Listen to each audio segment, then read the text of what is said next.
What is up, you beautiful motherfuckers?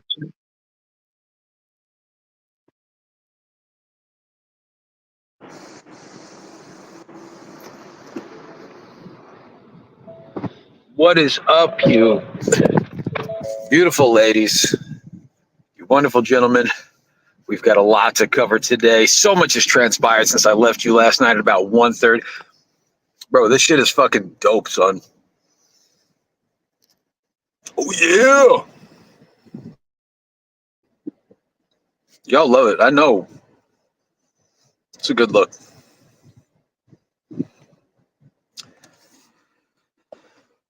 It might not be 70s porn, but guess what? Doesn't mean that we can't role play and pretend, motherfuckers. What's going on, brother? Oh, yeah. Oh, yeah. We're going to snap into a panel right now, motherfuckers. Dude, I'm already I got cheat day scheduled with the Domino's Pizza hack for this Friday. I told the missus that I said we out here. We going in at Domino's. So y'all see now a lot just went down in Matt's panel. I personally doxed the fact that Matt's name is Matthew. You people, his name is Matthew. His name is Matthew, and he's from Texas. So boom, doxed. And Damone, when he goes to church on Sunday, gets excited when they read the book of James, if you could read between the lines. But none of those motherfuckers are over there. They're the front runners. They got to sit inside the echo chamber, which is the boys server, their network.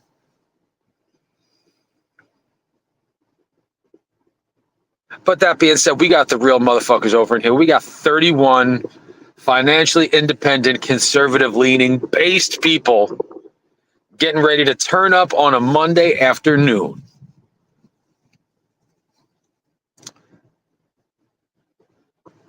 Sam was over there spurging as always. Yo, what is up with Sam Clinton, everybody? Jesus. And what do y'all think? Do y'all think that the kiss was forced on me? Or do you think I leaned in? What do you guys think? What do y'all think? You think we had Marvin Gaye playing? You think we were taking Molly, listening to fucking techno trance music?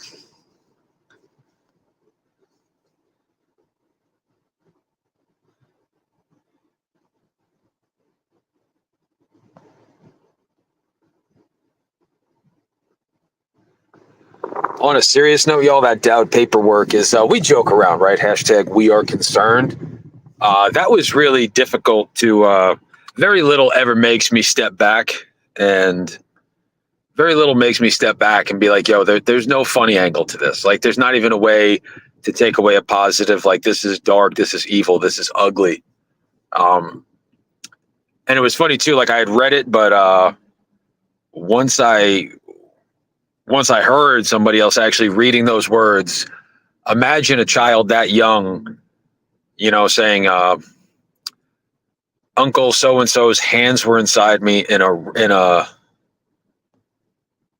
rough way. Like, that's terrible.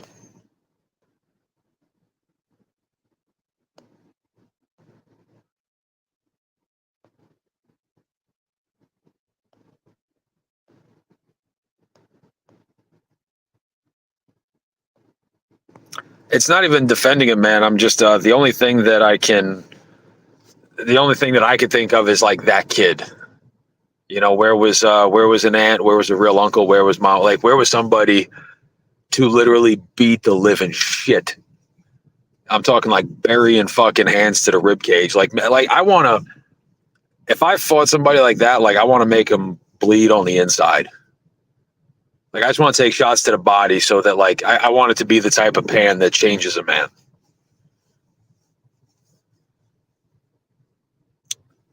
That's don't worry though. There's a special place in prison for those who sodomize children. It's great. You could kill 17 people, and if you keep your head down and keep your room clean, you could pretty much survive in prison. But when the worst of the worst people in the world say that, like, we can't fuck with you, that's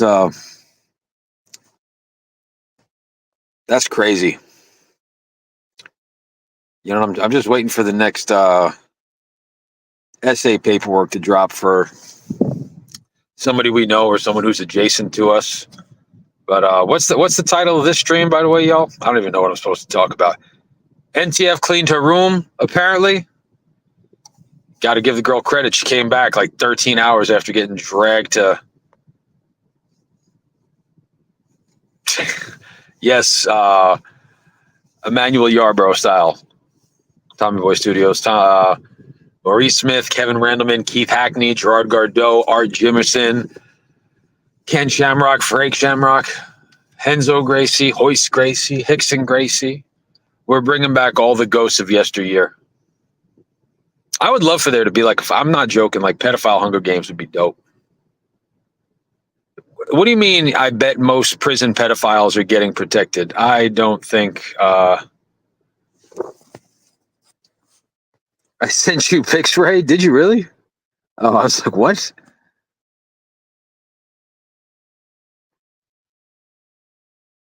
Tommy Juice Studios. I told you, yeah, NCF we're live today, bro. I think bad guy even probably had a level of respect. Mama Ray on his gay ass Mama Ray bullshit. I'm out. L stream unsubscribe. All right, bad guy. That's appreciate you, man.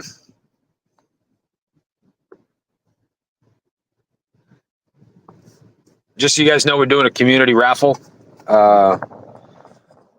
We have a certified, nearly new bottle of Windex, mix maxing socks, and a hybrid rat cat that may or may not be alive. Once NTF got the room clean, we created a list of things that we're going to auction off. We're going to give out to the community to try to raise some money and possibly raise awareness.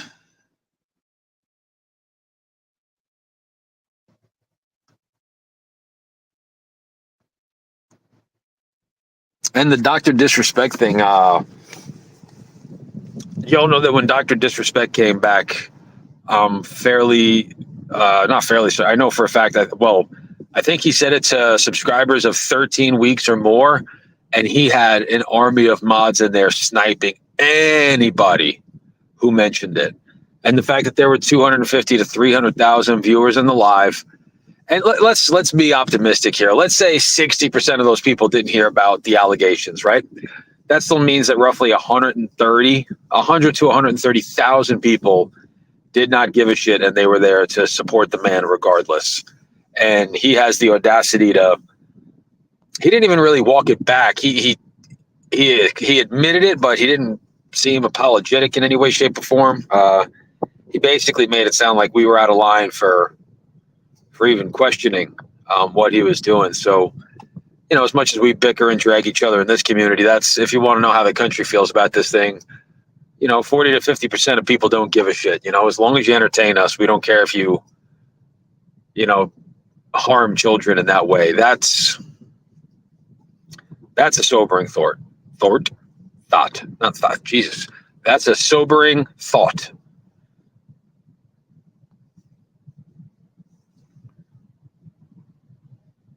Can anybody else think of anyone that was, relatively unaffected by SA or, pedophilia claims? You know, Jared from Subway lost his deals. He's in prison. You know, that guy's done. R. Kelly, that dude is meatloaf. He's done. Like, R. Kelly will never financially recover from this, in the words of Joe Exotic. And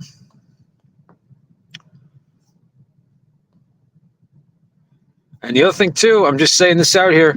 I saw Jeff in the chat earlier. Community comb-over's been,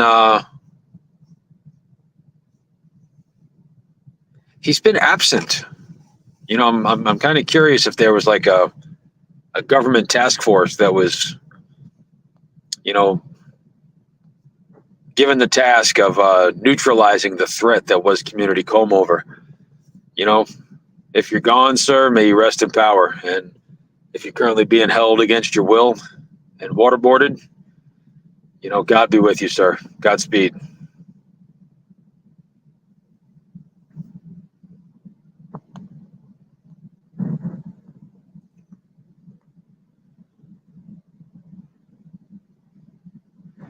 Holy shit, that's Mr. Rooney, Spider Rico. That is y'all got to take that into context, though. I mean, anything that was pre-smartphone, pre-internet, it was a lot harder to like, second, third, and fourth level news stories. Um, I don't think they got around, quite as fast. Like right now, if something happens, everybody gets an alert on the phone. Everybody knew within 4 minutes that Donald Trump got shot in the ear. Warning labels, good to see you, sir. You with your girlfriend getting Mexican? So what's up? What's up, Brando? MJ got murdered. I don't think he got murdered, but guy definitely lived a pretty awesome life even after all the allegations came out. Pull over, good to see you, sir.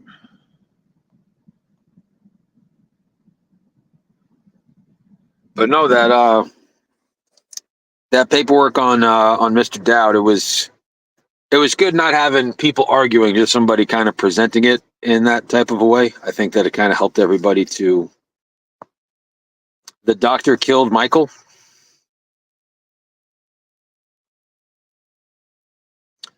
So the funny thing is, my nickname is Ray Ray, like in my personal life, but like y'all have just in the last month, everybody started to call me Ray Ray on Pat, and I don't know if it's like attempted to be an insult, but it's weird. Like that's my nickname in real life.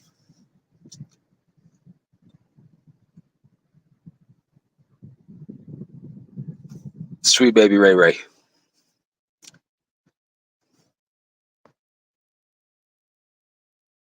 Say what? My was awesome after the.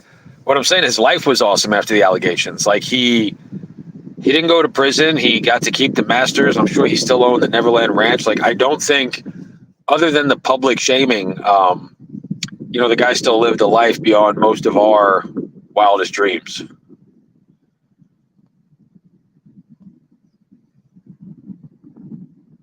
Y'all know that Rob Lowe,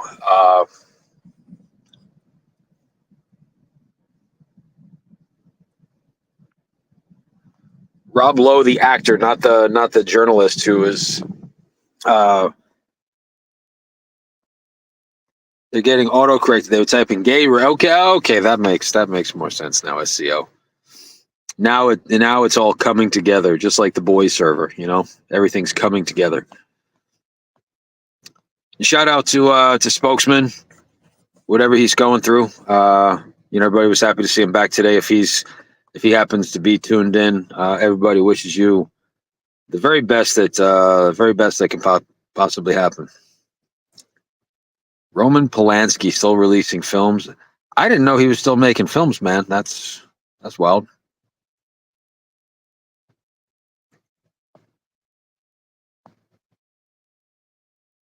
I think it's more likely he was about to expose the whole grooming side of the industry. Who are we talking about? Michael Jackson? Who are we? Yeah, everybody throw a W in the chat for Spokes. He's a nice fella. A lot of y'all probably never even heard him on panel. He used to come on, not often, but fairly.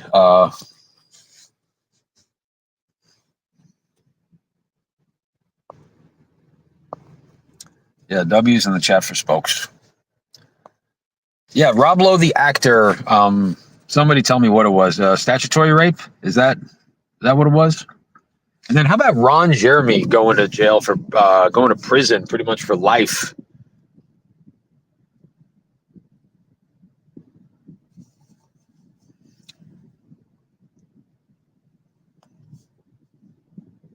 Ray, are you and Jeff friends now?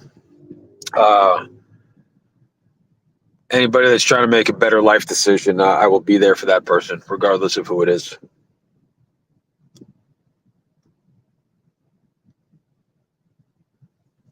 I was shocked about Ron Jeremy, bro. The guy's a fucking unattractive man, and he's got the companionship, for lack of a better term, with some of the hottest chicks in the world on a daily basis. Like,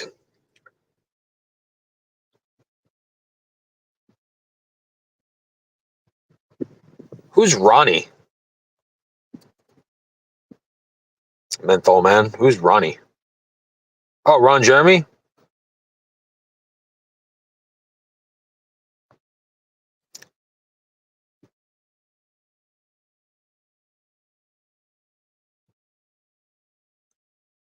Yeah, he aggravated sexual assault. What's up, Scam? Good to see you, ma'am. Hey, Misty.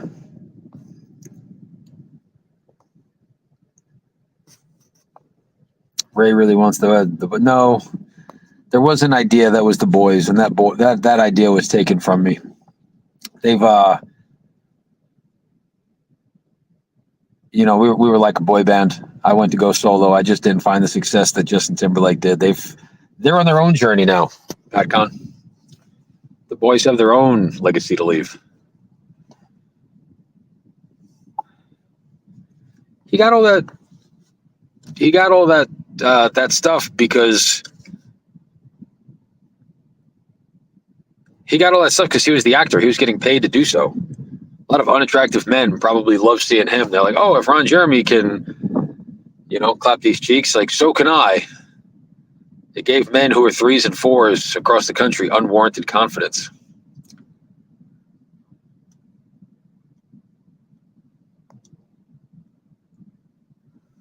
Ray, how can you see all these Jews in positions of authority and influence in every sector of life and think it's organic and not organized?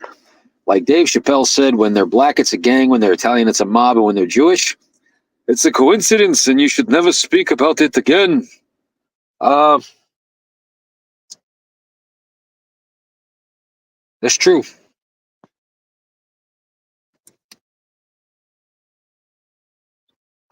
I just heard a cat meow outside the car, and for some reason I got hungry. I wonder if those two things are related.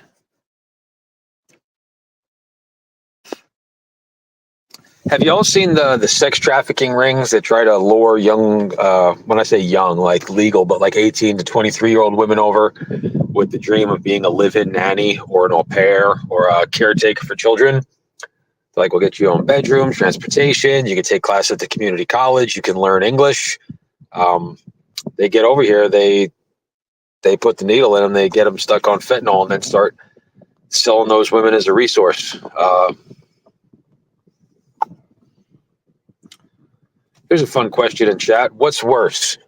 People who actually commit sexual assault, one, or people who are like pimps and work in trafficking and do it premeditated for the better part of the 5-10 years? Press two. So for the people who actually just do the sexual assault, that's a one.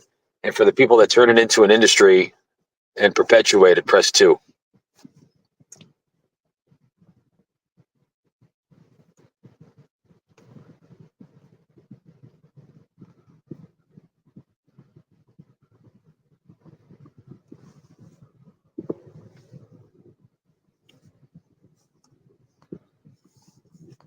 Both.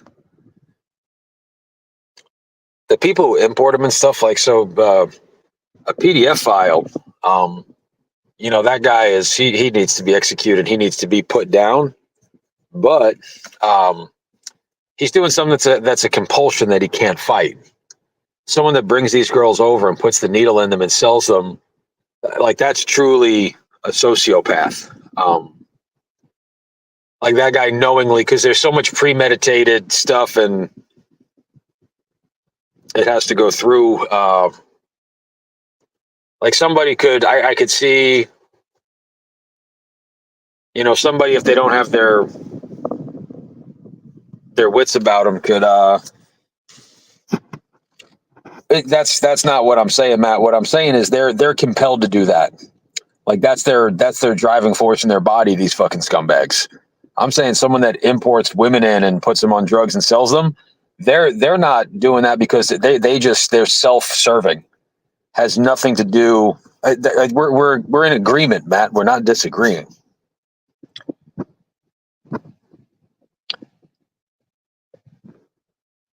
I'm just saying the level of evil it has. It's like to say, it's like, God forbid any of these people that actually produce, CSAM, someone that's buying it's a scumbag that needs to self-delete, but whoever's like, I don't, whatever, even if they don't like watching it, they're like, I'm gonna manufacture this. I'm gonna kidnap a child.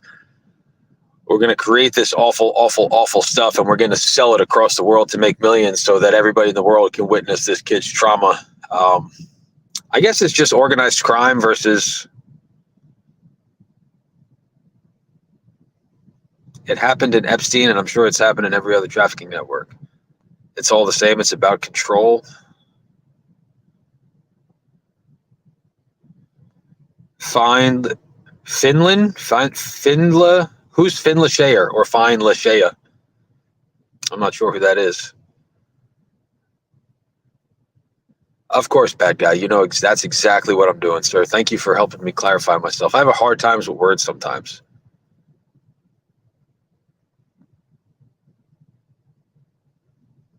A deflection stream of what, John Gotti? What do y'all want to talk about? Lashea is a missing girl from Colorado. Yes, I'm trying to deflect for Cameron. Fucking weirdo, bro.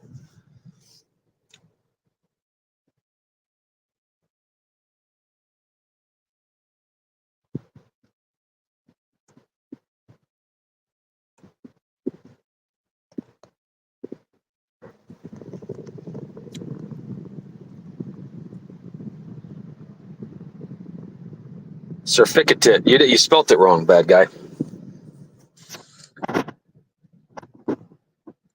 You spelt it wrong, sir.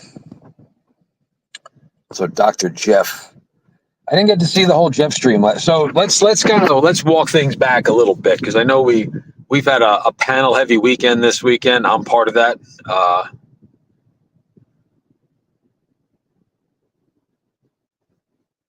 Also, Ray, your gay-ass gilded group from 2 years ago has literally nothing to do with today's boy server. Stop LARPing like you were ever part of the boy server. Thanks, bad guy.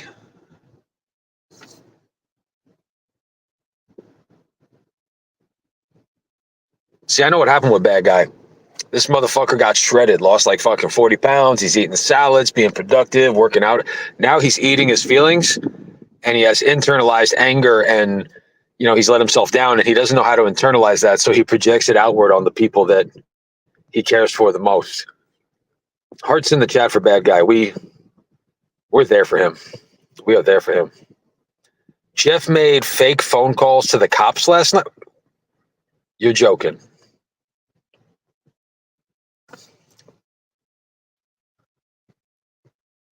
Somebody tell me if K Schwizzle's being serious.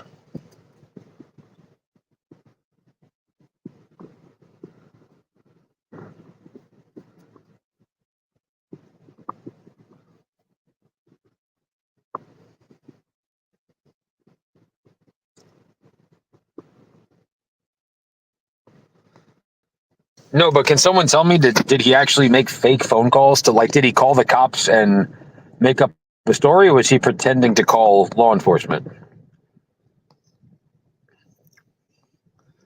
Jeff is a panel god, John Gotti. Not gonna lie, we might not learn much, but we damn sure stay entertained.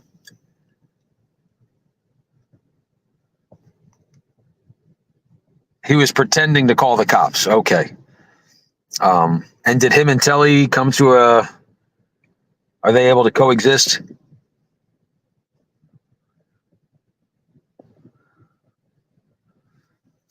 He was telling the person, I'll tell you about the stream when I'm done, and I'm, quote, dealing with those YouTube people, like I said before, unquote. He was also pretending to have Richie there. Oh, man, y'all, that's,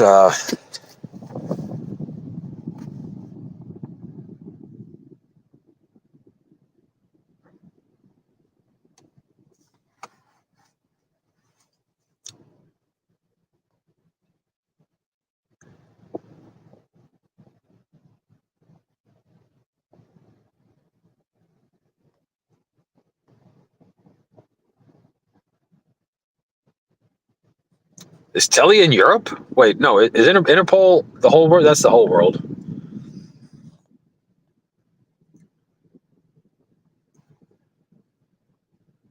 Shit just got serious.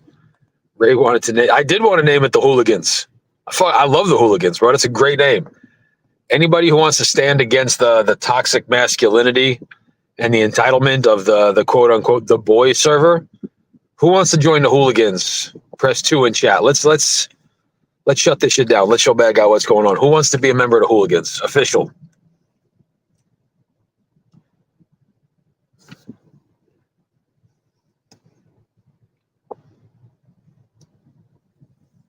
Yes, I did, Big Moose. For a minute, I don't know why. I always associate. All right, so Todd's gonna be a hooligan.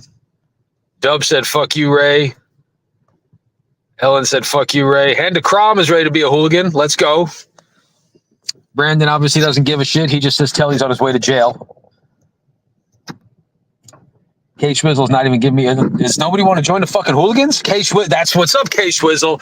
I've got look. He's not Tommy Boy, but he tries. We got 4 members of the hooligans, bro. I know Red Hood will be down for that shit.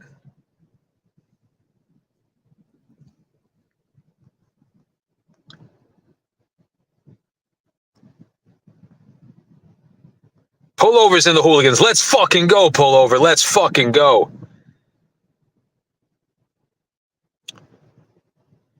Or actually, we could be a more advanced version that we can call ourselves boys to men. What do you think? Hooligans or boys to men? What are we doing? What are we doing, motherfuckers? Sounds gonna be. Oh shit, bro! The hooligans would be a great name for the fucking Black Ops team. Hell yeah. Tommy Boy played a song called, I think it was called "Don't Tell the Boys." Don't tell the boys. Fucking Scotty's in. Let's go. We can call it the men's room. Y'all just hear that symphony of butthole cheeks fucking clinch in the voice server? The inevitable doom, the ending is upon them, and there's nothing they can do except sit idly by and watch as the empire they built on less than solid footing comes crashing down. Yeah, dude, that was a fucking. I love that song. Don't tell the boy. Yeah, that song was fucking amazing. If I knew how to play a song, I'd actually play it now. I've never done one of those like little intermission music breaks like you guys do.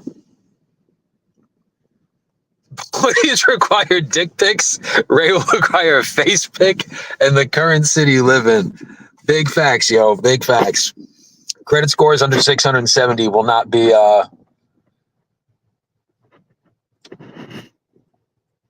Yeah, it was the same thing too when you.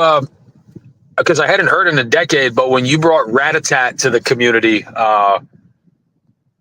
that's how we were. That was what we initially before I doxed you. That's what we connected on, Tommy Boy. Before you got jealous that I'm the one that Sam forcibly kissed. Music was our breakfast at Tiffany's.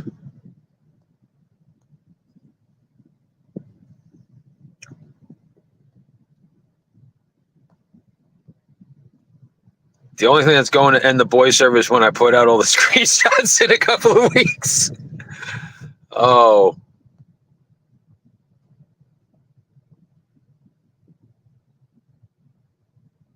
Have I heard that song from that guy that is from India called Big Dog, Ray? No, sir, I have not. Yeah, bro, this is like fucking. Who remembers Dope Wars back in the day?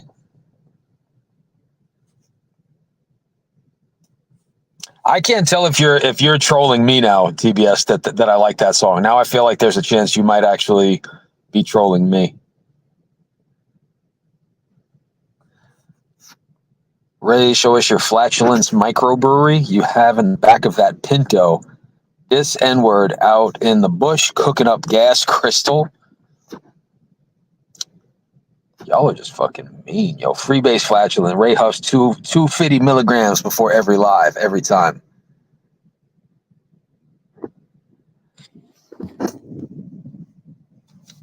Are you trolling me, TBS? Just let me down. Kill me softly. Tell me if you're trolling me. Nah, I'm serious. The dude is like a painting artist. Can anybody come up on panel? We're gonna play this song for the chat. Who can add something so we can watch this and listen to the song so everybody in the chat knows what we're talking about. And then I'm gonna get back on my Mama Ray shit. Mama Ray. That's my name. I'm rebranding. Mama Ray and the Hooligan. Mama Ray and the Hooligans. All right. TBS will come play it.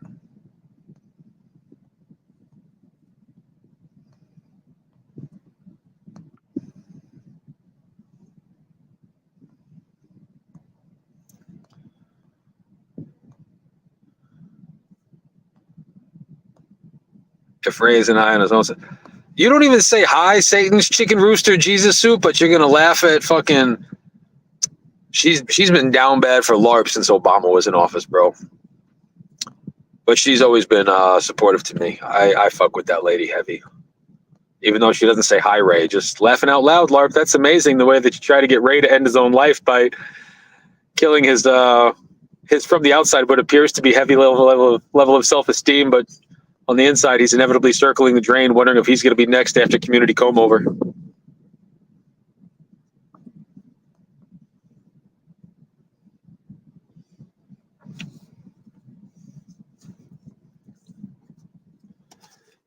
Bro, we're going to do a group called the Fugees. Those are going to be the refugees. Hello. Yo, no, I'm not trolling. Hold on, let me close this office door. Okay, I thought you were fucking like reverse trolling me there.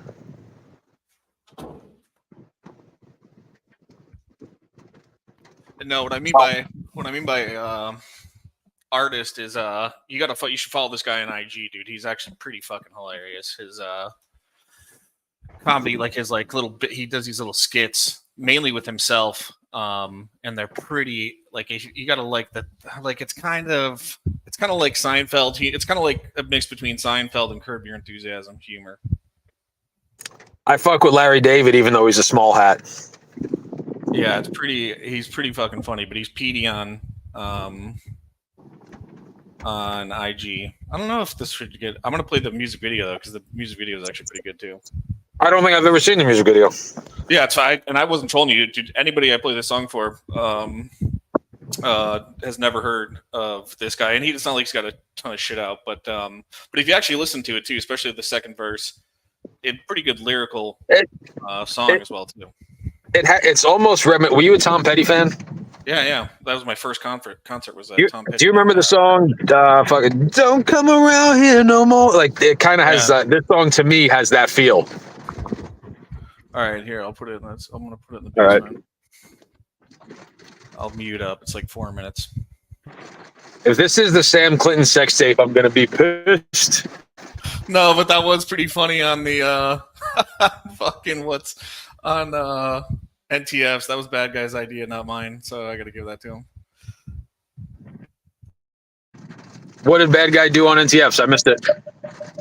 I was going up there and playing a bunch of whatever. I was going up there and playing a bunch of videos, like just like clips and not saying anything, and just going up and just playing the video, and then she just got used to it and just kept playing it. And then when Damone dropped his video that was on NTF in her house, you know, being a fucking pigsty, Bad Guy was in the server and he's like, yo, TBS, just go up there and just randomly play fucking Damone's new video. And that's what I did. And so it starts playing and she tries to play it off cool, like she's cool with it. And then she's like, nope. We get like probably a minute and a half into it. She's like, nope. Fucking I tried to get on her panel as Jordan Peterson, but she didn't let me up. I was going to be, and if you don't clean your room, there's no way you can advance to the next level in life. It starts with making your bed every day. Do you know who that guy is, Jordan Peterson? Yeah, we've talked about Jordan Peterson before. Okay, I've been hitting the head a lot. He's not the best with that. There's that army guy. That's the guy that has that whole speech around it. That's like, oh, in the white suit, he does the commencement speech. Yeah, exactly. He was like, you start by making your bed. If you can start, but you know, it's like all based around like small things. Well, everybody, right now, for your auditory pleasure and your visual acumen, on W Ray Radio, TBS in the booth on the ones and twos, about to play "Don't Tell the Boys." All right, here you go.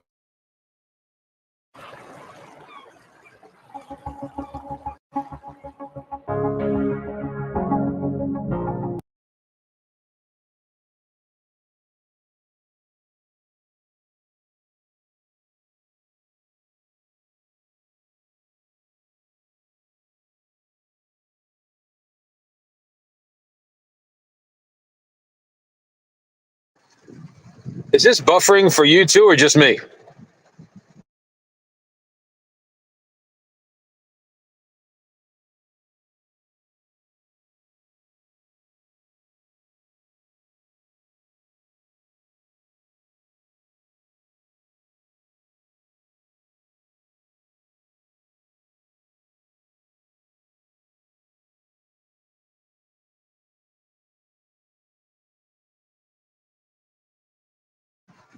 Am I the only one who's not seeing this, y'all?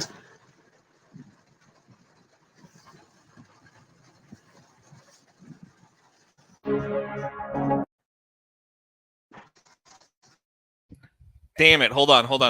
I gotta close CAD. I have AutoCAD open right now. Just give me a second. I don't even think it's. I use AutoCAD. Yeah, I think it's taking all my RAM right now. Hold on. I just gotta save this so I don't fucking lose this.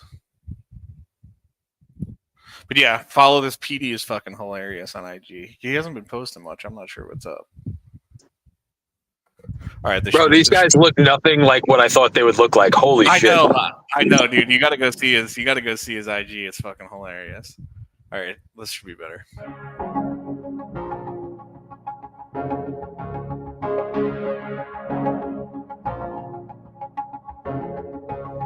Don't tell the boys that you've been crying in my arms. Yeah, I believe it's sharing season for the feelings in our heart. Come on now. Sign the dotted line. Go ahead and join my little cult. We'll talk about how childhood trauma's got our actions as adults. Slam the bottle on the counter. Take this thing down shot for shot.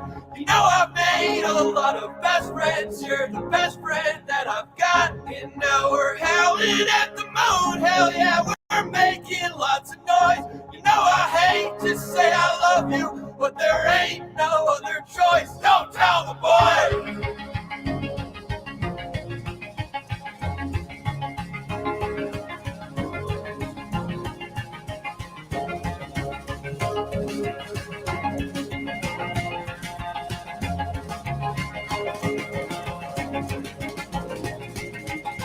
Don't tell the boys.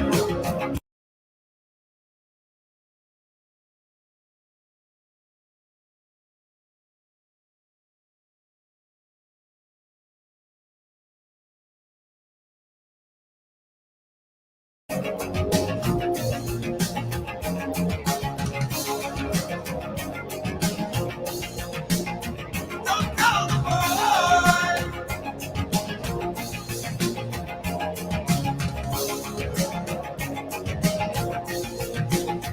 Don't tell the boys.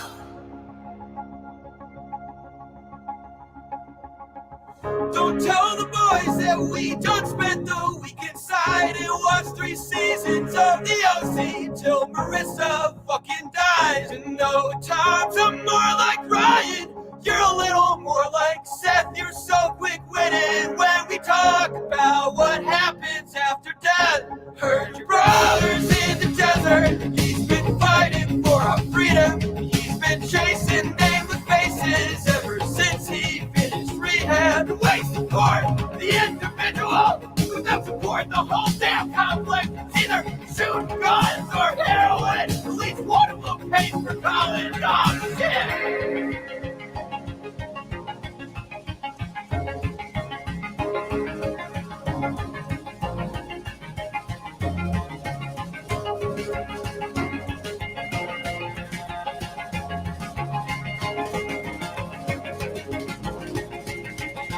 Don't tell the boys.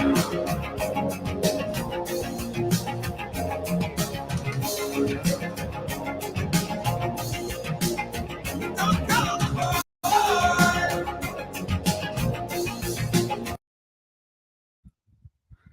Y'all a bunch of haters. Bro, I swear, I was gonna say he's got a Lil Dicky vibe. It looks like if Dowd had a beard and Lil Dicky were doing a collab. So yes, bad guy, Lil Dicky, Dave. Hold on, I'm gonna get it. Have you ever met Lenny Pepperbottom before? No, who's Lenny Pepperbottom? Oh my god, bro! This is like it just reminded me of this. This was like a viral one of the and like I don't want to say first viral videos, but it reminds me of it's that sort of same comedy, so to speak. I can't believe you don't know because we probably went to high school or I think it was actually college around the same time.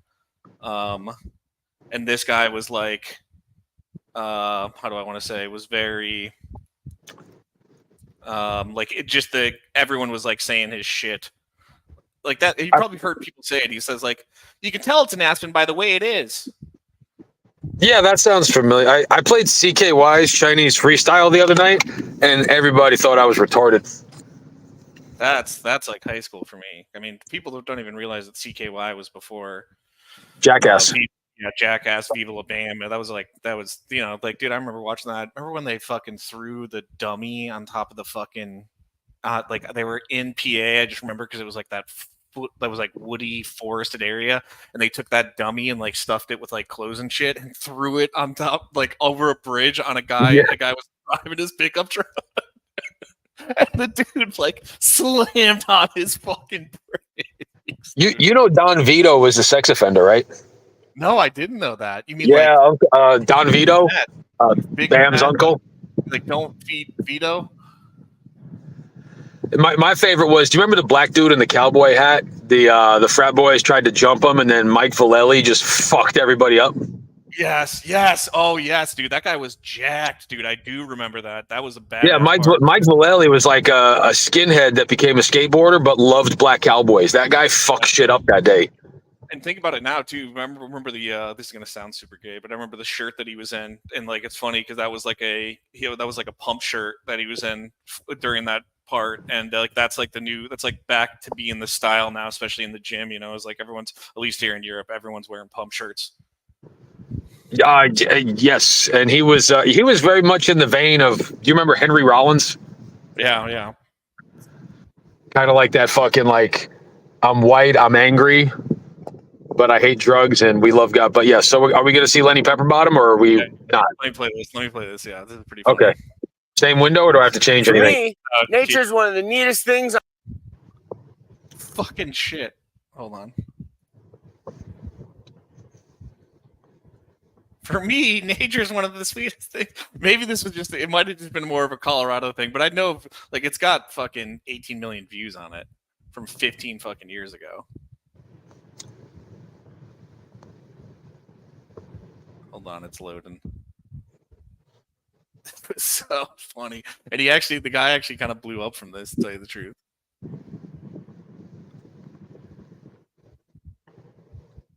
Damn, I was trouble, dude. I've been rooting for Bam Margera, bro. Like I really wanted him to turn it around.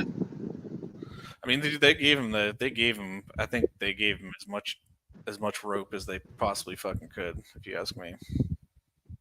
Oh, bro, he deserves what he gets. Just still sad. Talent, opportunity, and a life. Yeah, I mean, you got to imagine like how fucking crazy that was. I don't know. There was this thing I saw of his where he was talking about things. And it was just like, you know, think about that, dude. They were just constantly partying at the house, and then like once the CK Rye crew started to like break up more, then apparently next thing you know, he was just like there. You know, he would just like let anyone in, and so like just people from just around that area would just like show up and just like party at the house, and he was okay with it because he was like just depressed and, you know, just on drugs constantly, and rather just like have commotion around him. Like, God, that must have been fucking draining. And I think when Ryan Dunn's the one who passed away, right, in the car accident. Yeah. I think very closest friend out of all of them, I think. All right, so we're gonna watch Lenny Pepperbottom. All right, here we go. On this planet. That's why Rodney and I started Nature Walk, because we want everyone to know how neat nature is, instead of just me and Rodney knowing it.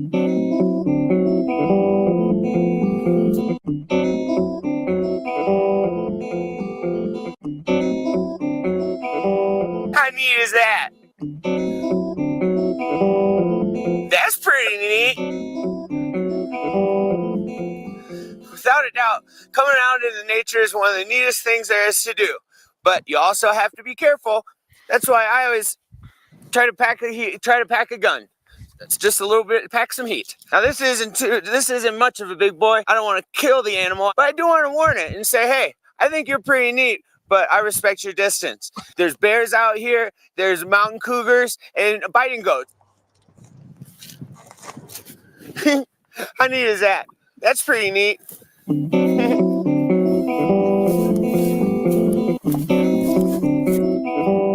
Bro, Bro, he has Chris Wow, Farley energy, score. Tommy boy.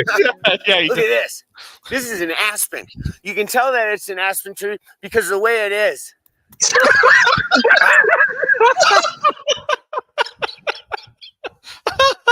Oh my god.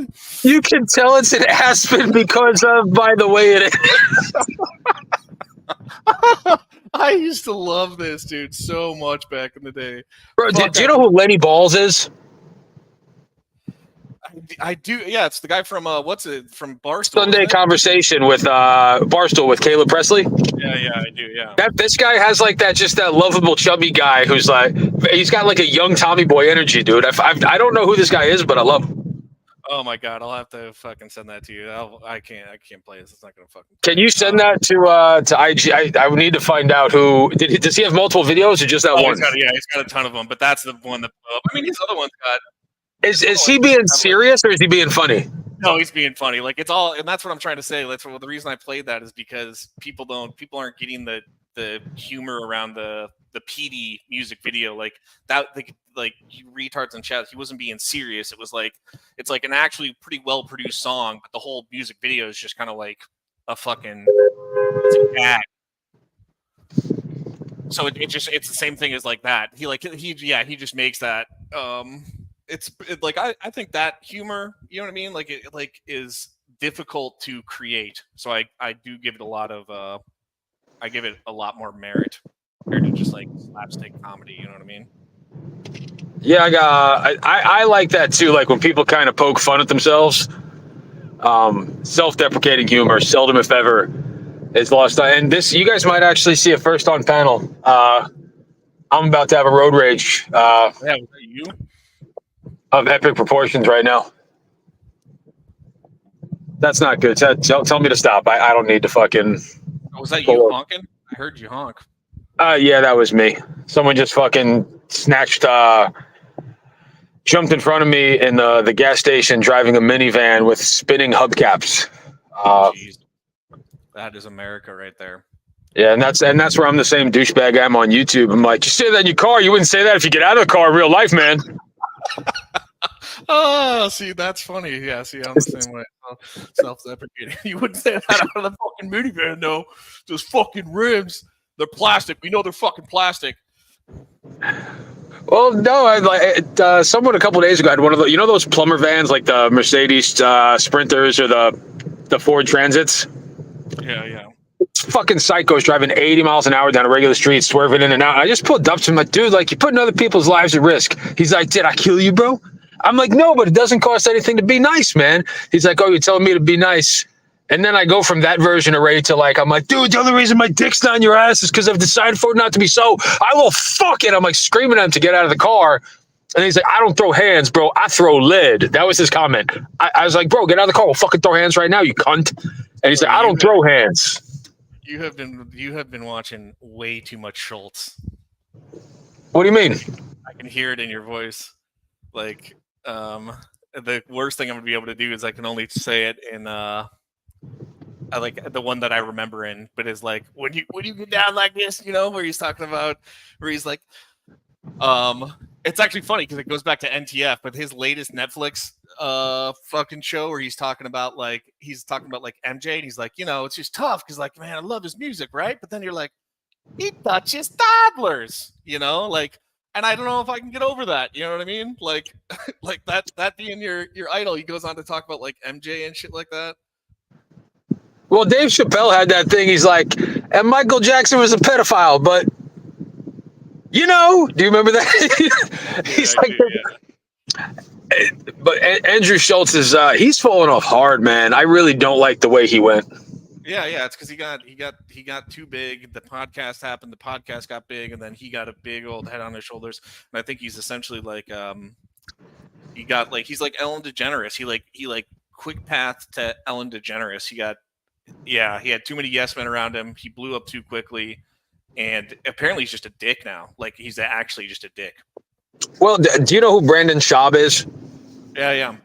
Brandon Schaub back in the day, he was only on Fight Companions. I'm talking like 2017, 2000, when he was still actively fighting. Bro, he was super humble, like grateful for the chance to be on Rogan, didn't overtalk anybody, didn't smoke, didn't like he was a really lovable what's that word that Ellen always uses? What's the word? Like some wholesome. He was like a very wholesome guy. And then he just started smoking weed, called himself a stand-up comic, and turned into a fucking douchebag. But he did a podcast too, though. I'm not saying podcasts are like the down. I'm not saying they're like but you know what I mean? Like I feel like it is kind of a typical thing that you see people like branching out, and they think they're so big, they're like that their voices are so important that they start podcasting. You know what I mean?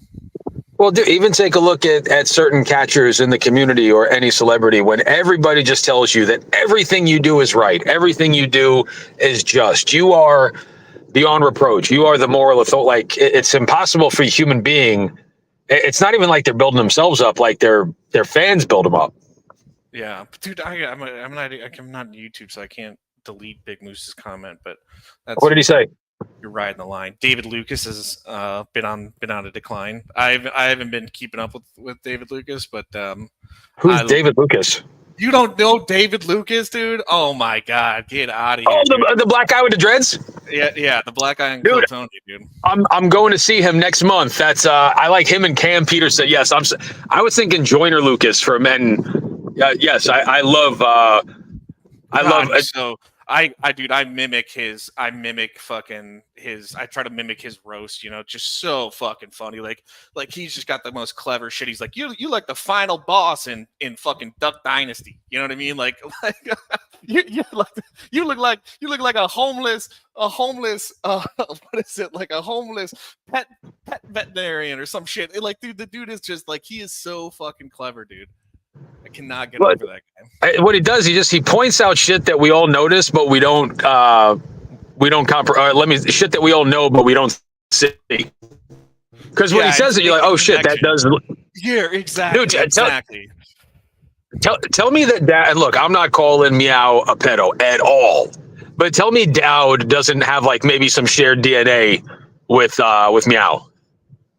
Yeah, I mean, I can see what you're talking about. Yeah, I mean, like I was always when I was using David Lucas shit, but I was always being like, that nigga got fucking Ted Kaczynski. You know, it looks like he's like a younger, more, less fucking smart Ted Kaczynski. Well, I had an underrated comment in Matt's this morning. They were looking at Dr. Disrespect, and I'm like, that's what would happen if Mike Saha unlocked all achievements. Dude, that's funny. He actually does look like that's what I mean. That's where David Lucas is funny, dude. Is like, I think he does that exact thing where you're kind of like, oh, that's fucking clever, and I see it, right? And like, I know that connection. You know what I mean? Yeah, I'm going to see Mr. Lucas in Charlotte next month. So I just doxed the show I'm going to be at. If anybody wants to call in a bomb threat or do some dumb shit, they're more than welcome to do so. What I did get an alert that you dropped a video during Matt's live. What video did you drop? Oh, that one was just the outcuts of the stuff I used to make that out of context. What do you think of Akash? Actually, yeah, let's for 10 to 15, however long, let's slander pop culture people. What do you think of Akash? Akash. That's Schultz's Indian little buddy.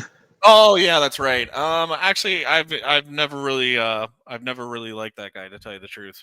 Bro, he's like Temu brand Cal Penn. Like Akash is to Cal Penn what K Schwizzle is to you. I would say he's who's the other guy? I'm trying to think who would be Russell Peters? No, the other Indian comedian guy is the guy in Parks and Rec. Aziz Ansari. Aziz Ansari. You know what's funny? That's who I was thinking of. I got him confused with Cal Penn. My systematic internal racism once again rears its bigoted head. Yeah, so that's what I'm saying. I might be a bit biased. I don't know if people actually like that guy, but like Aziz is just, dude. I saw that dude live once, and that guy is so fucking funny. And he's funny because, like we were talking about, a little bit, like he is purposefully awkward, right? Like he embraces being awkward on stage, and I think that's like big dick energy. You know what I mean? Well, you're friends with you're friends with Mitch, right? Yeah. So Mitch to me, I know Mitch. I don't want to say I'm like friends with Mitch, but yeah, I like Mitch. well, I'm not saying that this is anything, but it's a coincidence that his name is Mitch Richmond. And can you guess which comic like his cadence and his speech kind of reminds me of? Yeah, Mitch Hedberg. Bro, 110, but like like he's very awkward in his pacing, and so Angela, it's yeah, when you start to see how I completely agree, and the thing about that is that is with what he does is like it's kind of like when you're like they talk about it like the art of the deal and shit like that, where you're like you're in a negotiation and you shut up and whoever talks first loses, right? Like that's what Mitch was so good at back in the day, right? Is like the one-liners, but like allowing things just to be awkward and silent on stage after saying something is what really fucking made the jokes hit. well, You know what I mean? Norm Macdonald's another guy who was great at that. Yes. And again, I'll give it to LARP. Like one of my favorite jokes that I tell it on here all the time is the what is it? The professor of deductive reasoning was a famous Norm Macdonald joke. Professor of Logic. Was he Logic? I thought it was Logic, yeah. So your neighbor down the street has a dog. Therefore, your neighbor, it's the Professor of Logic. Or maybe he's like he might have told. I think he told it on a talk show, like on one of those late night shows, and he used deductive reasoning. Dude, I did that on a catch once, and I think you guys roasted me. Where I was like, my neighbor is a professor of logic, so if you called up to have sex with a minor and showed up logically, I could. And someone's like, did this motherfucker really just quote Norm Macdonald on a catch? Norm Macdonald's one of my favorites, and especially because his voice. He's got that kind of that Chicago thing, where he's like, Norm Macdonald, and he's like, what is he saying? Something about, I used to say that shit all the time to my buddies, be like, well, let me ask you this. Do you have a dog? No. Definitely not. Definitely. You don't have a dog? Yeah, definitely gay. Definitely gay. Well, then he must be homosexual. Big J. Okerson went on a catch, right? With that? No, I did not know that. You get a check if you still watch catches. I don't know if you could find it anywhere, but Big J. Okerson went out with DAP. Here's a fun one. You can see any comedian do a catch. Who would you want to see expose a predator? Bro, that's a good question, and it would probably be a funny one. It would probably be a weird one that people aren't gonna like. But again, Tony Hinchcliffe is the roast master. I think he's a douche, but he is the roast master. It's gonna be but again, it goes in the same vein. Because I would just love to hear this dude in front of it, and in the same vein of like the comedy style, but Hannibal Buress. Oh my god, I love Hannibal Buress. I love Hannibal Buress, dude. Hannibal Buress fucking kills me, dude. I don't know if you've ever heard his. He was in the movie Tag with for anyone that doesn't. He was. I hate that he's doing movies, to tell you the God's truth, because he was so kind of underground and like people didn't really know about him, and that's like when his really funny shit was. Like I don't know if you ever heard his pickle juice joke, how he's got like a roommate, and he like leaves, once he's finished with the pickles, right, he like leaves the juice in there, right, and his like roommate would like throw the juice out. It's like, nigga, I need the juice, right? Like sometimes I want a sandwich, right, and then dip my fingers in there, flick it on my sandwiches. Like depending on what kind of sandwiches it is, that's what dictates how many flicks I got. He's like, oh, this is a big sandwich. I need 3 flicks. It's a 3-flick sandwich. I know exactly what you're talking about. I don't remember that. Yeah, Hannibal should be bigger than what he is, bro. I'm so surprised that dude never blew up. Yeah. TBS, you sound like a real comedian. Give me one sec, man. Just one sec. Do either of you guys ever watch This Isn't Happening? Yes. Bro, that's if anybody, that's the best fucking comedy series ever. Better than Kill Tony. This Isn't Happening is the greatest comedy series ever. Hang on. This Isn't Happening. Remind me. I've seen it. I know the name. No, I don't know it. It used to be hosted by Ari Shafir, and it was comics at a strip club telling true stories. Yes. I know exactly what you're talking about. Yeah. And it was great until that other fucking weak ass host took over. What's that short little fucking stubby black dude that nobody knows?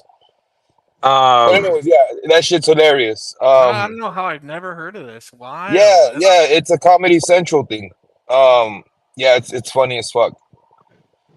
I'll have to check this out. No, I haven't. Did you know who Patrice O'Neill was, TBS?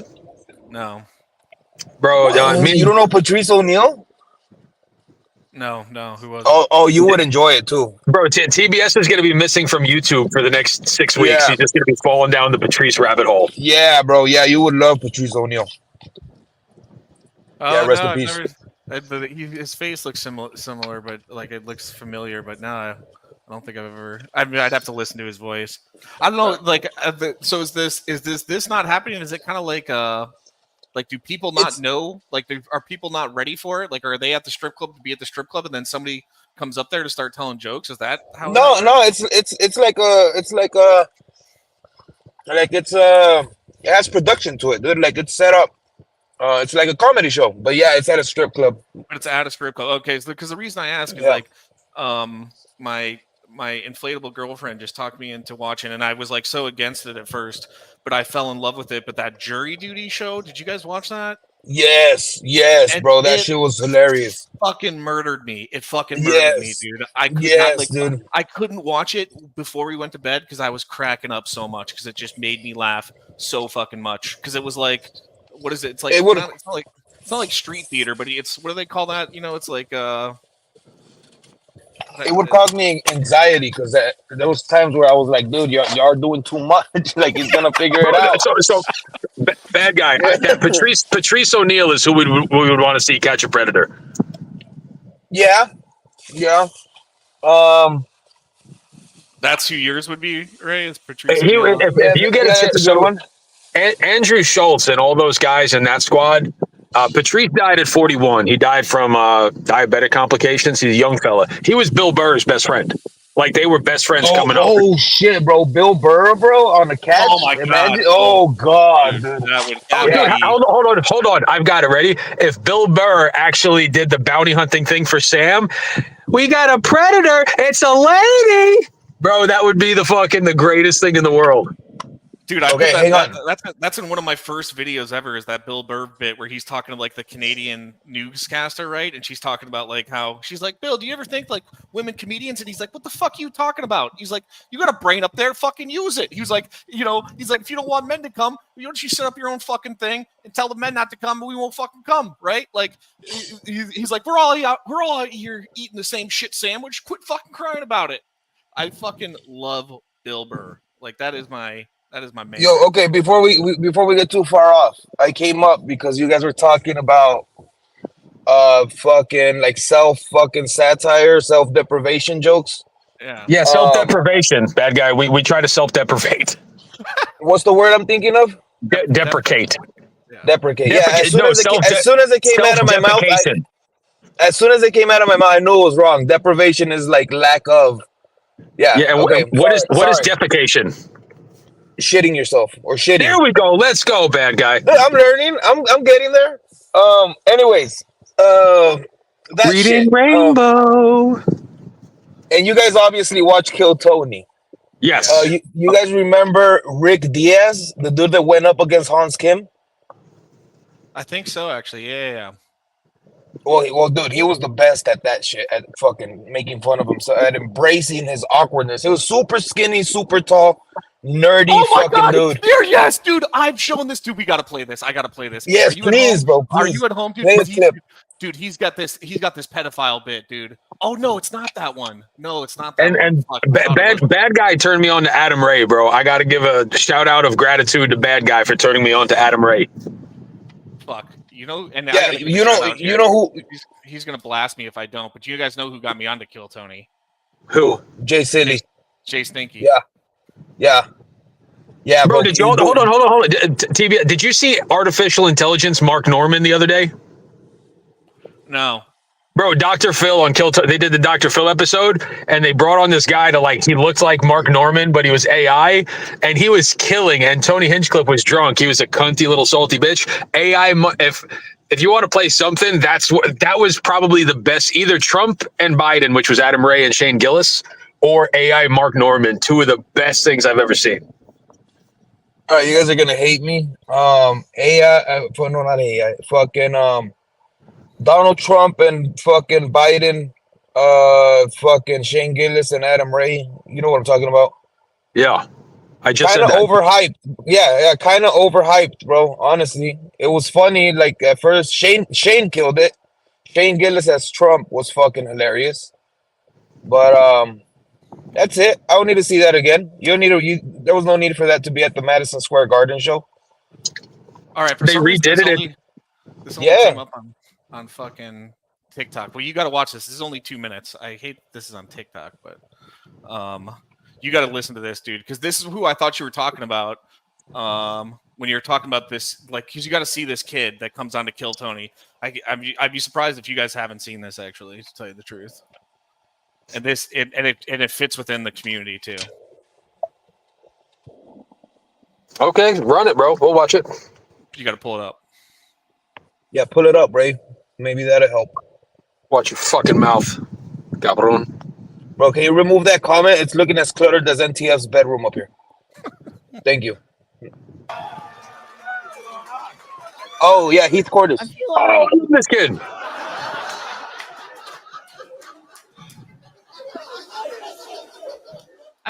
I'm the opposite of a pedophile.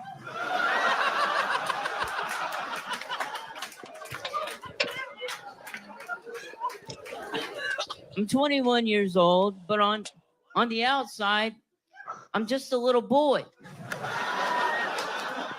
And that's because for me growing up, puberty was a lot like my father, absent. And so I get asked about my age all the time. How old are you? How old are you? No, I'm not selling you fentanyl. How old are you?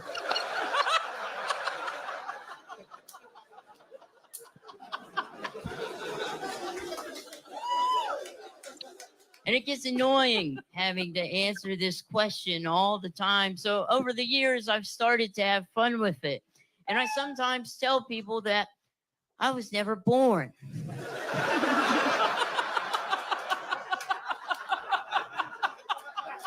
And that I have been present through all of what has been and what will be.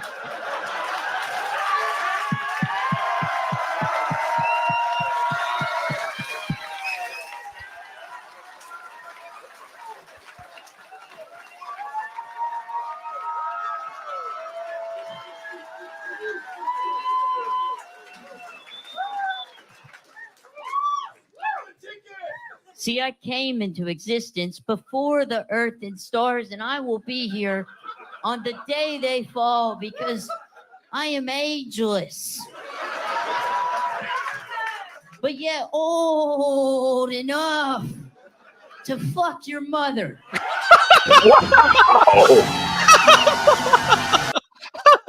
I am that fucking bit.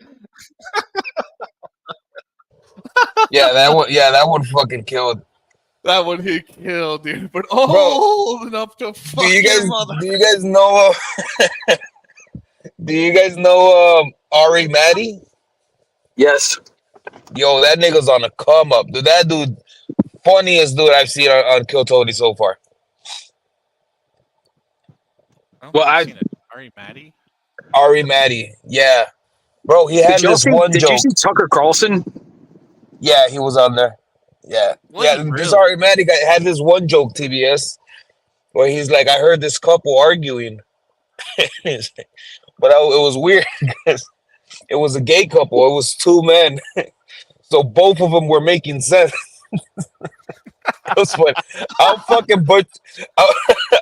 I'll butcher it if I keep going, bro. But fucking look Ari Maddie up. Dude's fucking hilarious. Dude, that's like one of my favorite Daniel Tosh jokes from back in the day, where he talks about like how much of a pain in the ass. He's like, there's that constant saying, right? Like women, you gotta live with it. You hate them, but you gotta live with them, right? And he's like, you know what? He's like, but that's what happened with the gays. They were just like, you know what? Fuck that. Let's just start banging each other. Yeah, it's like Jim Jeffries, is the Australian guy, had that same joke about like how he he would want to be gay because he made the comparisons. He gets along better with dudes and they could fucking drink together, play video games, whatever. And then the punchline was, I could never be gay because I could never fuck something I respect. Wow. Yeah. Yeah, which is fucking hilarious. That is Joey Diaz is an American treasure too, but he's probably gonna die soon. Okay, PatCon is tweaking, bro. He said the only funny one is Gary Falcon. I know you're trolling, dude. I don't know who Gary Falcon is. He's like a fucking alter ego of Nick Schwartzen. Is that how you pronounce it? Okay, yeah, I know Nick Swartz, the blonde guy. Oh, so it's him, but it's like his a personality he plays, Oh, okay. and yeah, it's fucking terrible. Hey, speaking of comedy, can we I'm pretty witty and good off the cuff, but Ta the Hunchback, bro, I don't think I could keep up with this guy. I would Yeah, say no. my thing with Thaw is that I've seen him break character a little bit, but like the fact that this motherfucker, The like, consistency, bro. yeah, you know what I mean? 'Cause Yeah. there's I get it, and that's where I come off as like a pompous asshole, and I understand that, right? Is like that I want to argue at times and be like, no, you're wrong, right? Like that's like what I do with my videos, like, here, I caught you, right? And the fact that like this dude just is like he gives zero fucks to where he's just like every day he's just writing in this random fucking shit. I just don't get how he does it. You know what I mean? Bro, and it could be like the most serious. It could be any topic. It could be like oh shit, the panel where Edward's fucking paperwork came out. Look, it's all confirmed, and all the chats talking about Ed, and then you just hear, fucking Tommy's giving a blowjob at Safeway or some shit. Yeah, this dude don't give no fucks, dude. Yeah, so I CBS know, like, is at European Costco buying Crocs because they're 30% off, eating a chicken Alfredo baked salad, listening to the Spice Girls. and I'm There just you like, go. God damn. I'm just like, God damn. Like he just does not like, yeah, the commitment to the game is unreal. Well, I mean, forget the commitment, bro. Like to be that quick, that witty, and just like because that you can't. That's not Chat GPT because it's all witty. I don't think Chat GPT can write jokes. I don't know. I always thought that it had to be Chat. He has some sort of prompt that he's able to put in there to tell you the truth. Bro, he's like if like Mad Libs was a person, it would be Todd a Hunchback. Yeah, there you go. That's like the best way I could describe that motherfucker. So who's gonna be the troll of the year this year? Let's do an award show. You guys, wait. You guys completely threw off my topic of conversation. I want to talk about Rick Diaz and Hans Kim, but you guys don't even know who I'm talking about. What's your thoughts on Hans Kim? I know you guys know this little Asian bastard. No, did I lose you? No, Oh, no, I don't know who Hans Kim is. He the long haired mullet little Asian, the little tiny guy? No. He's a fucking Kill Tony guy. Never mind. Does he have long hair? Never mind. No, he doesn't. Oh, I He's know. like he's like an Asian fucking frat boy.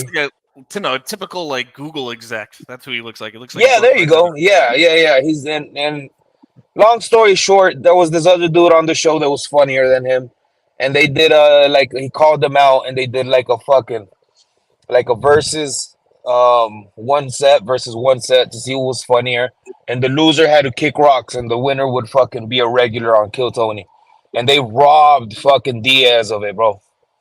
That Rick Diaz dude was fucking won it. Obviously won it. I think Shane Gillis and somebody else were the judges, and they both said yeah, but they still fucking Yeah, they still gave it to Hans Kim. Rick Diaz is probably the last dude I would want to go up on that shit. God, you fucking Yeah. That dude's funny. All right, anyways, I gotta go. Good conversation, guys. Where you gotta go? Fucking dude, always with the fucking data mining, right? Don't fucking worry about it. Well, you said you lived down the street from fucking wherever it was, but when's your next live, TBS? I have no idea. My the only reason I'm on this right now is because my fake girlfriend came back sick, and so she's just laying in bed. But she's living with me now. She just extended it till the fucking end of October. Somebody shoot me. So I can't really. It's tough for me to. She doesn't. She knows that I would like. I watch YouTube, but she has no idea that I'm on YouTube. She has no idea that you're on YouTube? No. Jesus Christ. Yeah, and luckily, But with all these fucking nut jobs and shit, she's like not on social media or anything. Not that I haven't posted a girlfriend on social media for fucking is ever. she not from the country that you are in? No, she's super British, super fucking British. Is it easy for them to like go back, like work? I don't know how Europe works. Like, can you get a work visa in EU countries easily? Oh no, she got we were just with some people on Saturday night, and we're talking about that. She's one of the few that they get grandfathered in if they came over prior to Brexit, which is crazy. So like Okay, sure. now after Brexit, yeah, they have to get it's pretty much like they're like us, you know what I mean? They would have to get like a work visa or a partner visa or something like that. But no, she and a couple other people that we were with, yeah, they were lucky enough to move over prior to Brexit when it was still part of the EU, and they just got fucking grandfathered in. So essentially, they're just able to work, come and go freely for the rest of their life. Actually, dude. No, so that she could work in any European country she wants. Yeah.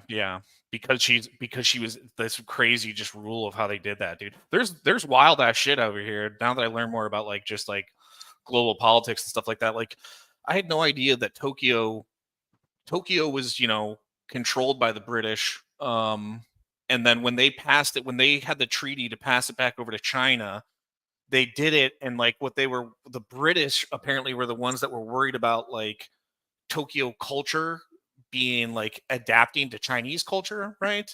And so when they wrote the treaty, they said that they had to go 50 years with them operating as like, a sister country to China, like not under China.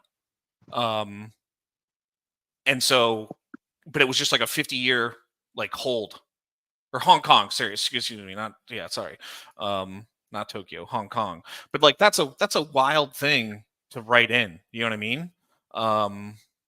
That it's just a time limit that they had to wait, and so that's what they're waiting on. It's pretty fucking wild. Yeah, 1997 Hong Kong, yeah. And it wasn't even that long ago. Like that shit over here, like that I was telling people the other day, this guy was giving me shit about, I've told this story a while back though, but this dude at this bar told me that my entire country should be nuked because of Donald Trump, while the dude was wearing a US bomber jacket, right? Like you could see like the lapels on it, like they had US military stuff on them. And I asked the guy where he's from. Where do you think he was from, Ray? Delaware. No, Germany. And I'm like, really, dude? Like that whole Hitler thing wasn't so long ago, bro. You know? Well, it's funny that you said that the USA should be bombed. This brings us into a good final topic of conversation. I saw Am I Racist? Have you seen the coming attractions? No. Do you know who Matt Walsh is? Yes. Matt Walsh did a movie where he goes undercover and he paid to sit in on like these liberal agenda, ultra woke meetings on white fragility and de-establishing whiteness. Have you ever heard of the book White Fragility? No, I haven't.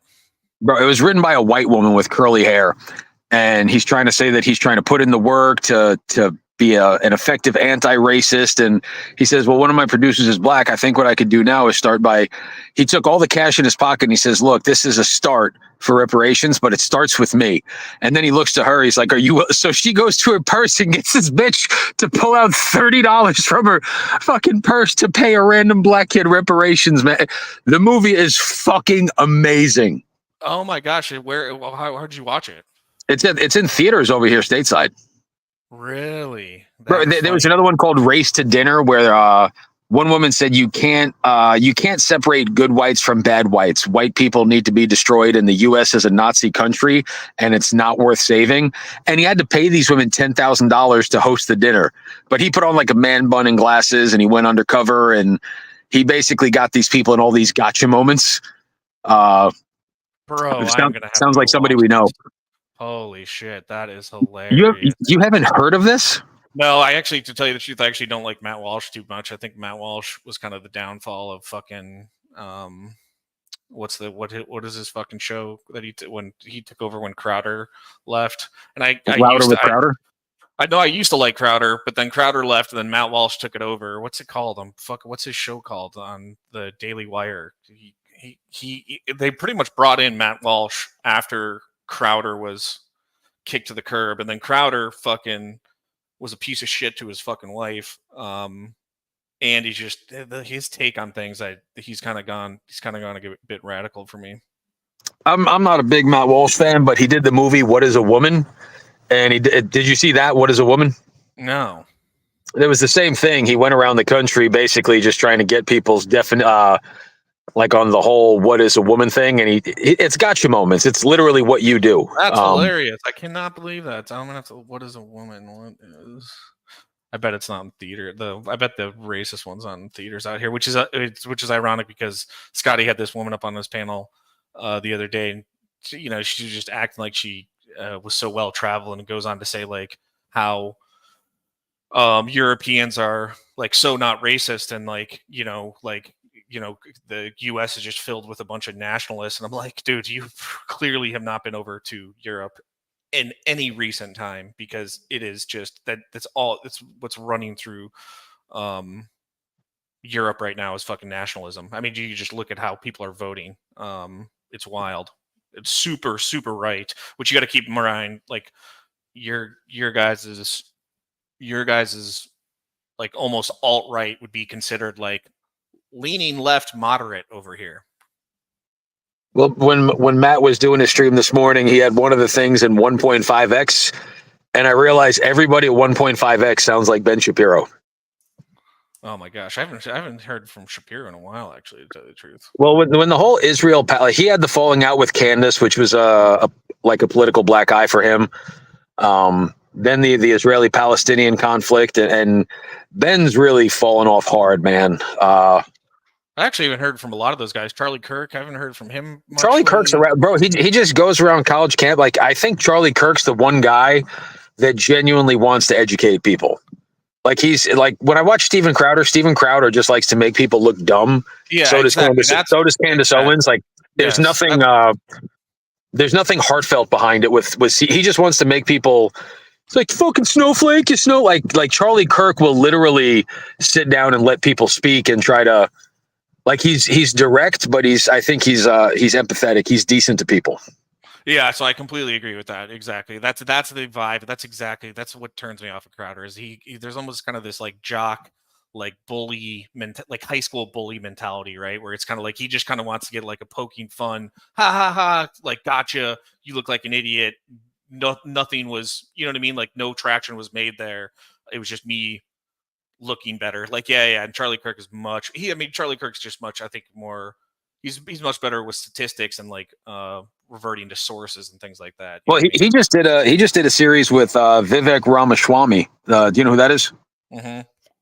And who's the other? Dinesh D'Souza. Dinesh D'Souza does some pretty decent work, if you know who that is. No, I don't.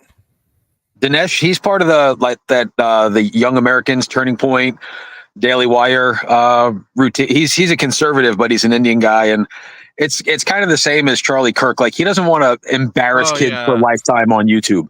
I've seen this guy, this older guy. I've seen this dude. Like, Steven Crowder will go to a 19-year-old who, in his or her head, legitimately thinks that marching for trans rights and like they're trying to be good, like it's virtuous, but it's coming from a place where like they want to do what's right, and they're kind of figuring it out. And Steven Crowder has no problem just immortalizing a 20-year-old's fucking worst moment on TV. And it's bad. It kind of goes back to you actually brought her up the other day, and nobody knew who that was. And somebody called it out in your chat. I don't know if it was your chat or somebody else's, but you were talking about Gun Girl. Remember? Caitlin Bennett. Yeah, and the thing is like, she kind of like got her a little bit of 15 minutes of fame. I think Daily Wire gave her a small contract, and she was doing stuff. But the problem was like she wasn't well spoken in debate, right? Like she kind of fell apart. She could be fed a few talking points, but like once it got anywhere, like she was She was Hawk Tua in a MAGA hat. Yes, exactly. That's exactly right. And so like Yeah, I don't know if I was listening live to that or if I was listening back to that, and I was thinking, I was like, yeah, I mean, it was funny, but I think she's a good example of that, of like, she's just kind of one of those people that she's a flash in the pan, and the problem is that she doesn't really actually have, I don't want to say like she's dumb, but she's just not good at debating or having those type of arguments, right? And so anywhere where it started to go the distance, like she would just start to crumble. And I think that's where she because she just fell out of fucking nowhere, dude. Like she fell into it and then she felt she was gone. Well, I mean, she was physically attractive enough where she could have a following, and there was a period of time where it's like, come and take my guns. It was radicalizing. If you create the easiest way to gain followers is not to actually gain followers, but it's to paint a common enemy. Yeah, well, exactly. I mean, but here's the thing, though, right? To play devil's advocate on it, right? You're right, and that was during a narrative of like when gun control topic was at the height of the political sphere, right? But let's think about that along that same vein. During what happened, like essentially, I would say maybe during, if not just before the Me Too movement, was fucking Mattress Girl, right? Remember that? Yes, I do. And that turned out, if I remember correctly, all to be a fucking farce. They had that was remember Believe All Women became a thing. Yeah. Like I think it was born out of a good place. You know what I mean? It was like, let's raise awareness.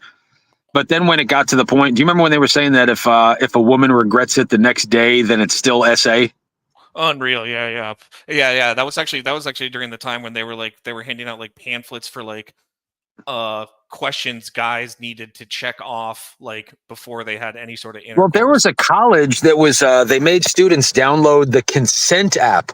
So if two students were going to hook up, they had to both log into their consent app and fill out a form.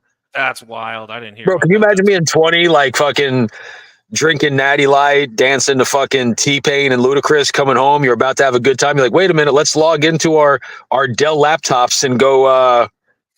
That's a wild thing.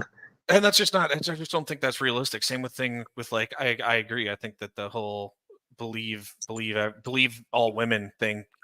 In foundation, I understand the logic behind it, but like in reality, in practice, it just is. It's not realistic. And then if anything, it kind of gasses up the narrative of like people doing things off of a scorned foundation. You know what I mean? But then on the same, like, I think men need to be aware of like all women are crazy, right? And then you need to be able to identify the really crazy women, right? Why does Laura Southern sound familiar? I don't know who that is. Meth Claus. So I think I know the name Laura Southern. I'm fairly confident that I know who that is. So who? Are you ever going to come back to the U.S. or no? No, probably not. When I was just back there for 3.5 weeks, I was fucking miserable. And is it just Colorado or the whole shebang just doesn't float your boat anymore? Yeah, just all the whole cars and fucking Target and everything like that. Just it's not my. This is just not my thing. Just even having to fucking drive to the gym. I went to the gym like twice in 3 weeks. I was fucking miserable, but mainly because my stomach was all fucked up. And another thing, I've been hearing you talk about what are you doing to your body, Ray? I heard you talking about you're doing like 18 rep sets, dude. Like if I'm doing like for bench, I'll do like 5 sets of like 18 to 25 with 225. Bro, like I understand hypertrophy, but fucking you're gonna murder your joints, dude. You're older than I am, bro. Yeah, I'm already starting to the hips are gone, the knees are gone. I'm still after I flip my truck, bro. I've got some like cervical, my trap and my rhomboid are. It's funny, for the first time in 20 years, I've actually started to shorten my workouts. Like I'm keeping it to like 16 working sets for a real workout. Like if I do a pull day, I do back and bis, and I do chest and tris. So if I do back and bis, I'll do like 4 real sets of lat pull downs, 4 real sets of lat pulls, 4 real sets of upright rows, and then 4 like sets. Biceps are gay muscle anyway. You don't really need to work out biceps, but yeah, I used to do like 30 sets per workout. I mean, I do. I push between 28 to 32 sets, but I'm doing like that. The thing that blows my mind is that I track everything through an app, and then anytime I max out above 12 reps, then I up weight, and then kick it back down to like 6 to 8. Well, the thing is, like on bench, if I go above 315, 335 anymore, I can still move it, but like my shoulders and my wrists start to fucking just fail. Like I hit 365 for 8 on the flat bench like about 2 months ago. And that's a pretty good set for a flat. And I was like, oh, my muscles, but then like, bro, my wrist for like a week and a half was so now I look like that old dude in the gym. I've got wrist wraps, I've got knee wraps. Bro, you're telling me I don't wear knee wraps, but I wear wrist wraps, and I'm actually because I do more high intensity workout, I'm sweating my balls off. So then I usually have like grips on too, like finger grips for my palms. So then trust me, I feel the fucking same way. For my conditioning shit, the battle ropes I love those. Do you fuck with them? Yeah, I fuck with battle ropes. I fuck with rowing, super heavy, and then I actually also just started this year into the Stairmaster. I actually fucking fucks with that Stairmaster, to tell you the truth. Yeah, the battle ropes and jump rope are pretty much 80%. And have you played any golf this year? I actually have not, to tell you the truth, but I just met a Latvian guy. Sounds okay. But you're getting lap band surgery? No, a Latvian guy this weekend. Oh, I think you said a lap band guy. I'm like, okay, I don't know how that ties into golf, but okay. That I'll probably go play with. I might go try to play with this weekend, but it's just about to start getting shitty. We just had a big old barbecue in the park on Saturday because it was like the 75. Beautiful, but it's about to start raining a shit ton in the coming days. So I played this past weekend, man. That was I'm 40 years old and I can still get my ball speed up over 170, which is pretty decent. What are you doing off the tees? Like that's what I'm saying. My ball speed's about I fly it 280, 275, 290, somewhere in that ballpark. Yeah. Yeah. But I'm also leaving the blades for the first time in 23 years this coming season. Yeah, I think that's a smart move to make. It's kind of everything about me is stuck in 1998, bro. I can't accept change. I know, but dude, when you get it, even if you just get a small cavity back, like a small, you know what I mean, like the new Mizuno is really nice, actually. So that's what I play. I play the MP20s, like the forged Mizunos. Yeah, and I'm going to the what are they called? The JPX Tours or something like that. Yeah, the Mizunos, right? Well, that's when I was hitting them. I'm like, okay, I can actually get the ball up a little bit more in the air. Dude, LARP is not enjoying our conversation about ball speed. Yeah, most people around here when it comes to like sports and shit like that, like that's why I was given the Emmanuel Yarbrough fucking thing with Sam. Like anytime people bring up sports around here, it's like this terrible taste in their mouth. After the fucking barbecue the other day, we all came back to my place. We were all just drinking and shit. And obviously I want to watch some fucking like that Tennessee and fucking Oklahoma game and shit like that. I have that stuff on and just all these Euros are just like, why do you they're just crying about it. I'm just like, I just wish some of you people like sports, like other than fucking soccer. You know what I mean? It's just unreal to me. Well, like if you don't like sports, like what else is there to? That's exactly what I was thinking on Saturday. I'm like, what? Then what? I mean, I'm not saying like I don't watch TV and shit, like, but like, come on. And I don't even have this. We were listening to music. Like, I just want to put the game on in the background. You know what I mean? Like, that's not. It's fucking. You know what I mean? Like, I don't know. It just it blew my mind. And then I could hear people just with like their under the breath shit, like, oh, look at that touchdown. Look at the touchdown. The interception. So Big Moose brings up a good point. I can't do car racing, bro. Can you? Oh no. I mean, I could watch some Grand Prix stuff, but No, I don't understand the whole. I mean, I get it. I bet it'd be fun in person, you know, like NASCAR shit to go get all. I went to the Daytona 500, bro. It was the dumbest thing in the world. I watched rednecks. I watched Christian Republicans with like barbed wire tattoos in their arms watch other rednecks make left turns for 6 hours. It was the worst day of my life. That is fucking. Yeah. I don't know. I've always thought that maybe it'd be fucking funny to see that. No, bro. It was It was the stadium is super. The stadium's incredibly impressive. The Daytona Speedway.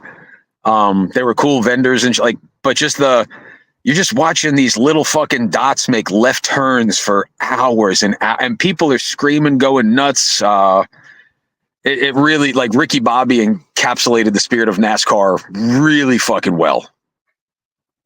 Yeah, it would be. Yeah, I don't know really to understand how people get behind that, but I think if they're brought up on that shit, then it's, before have you given a public statement on Dowd?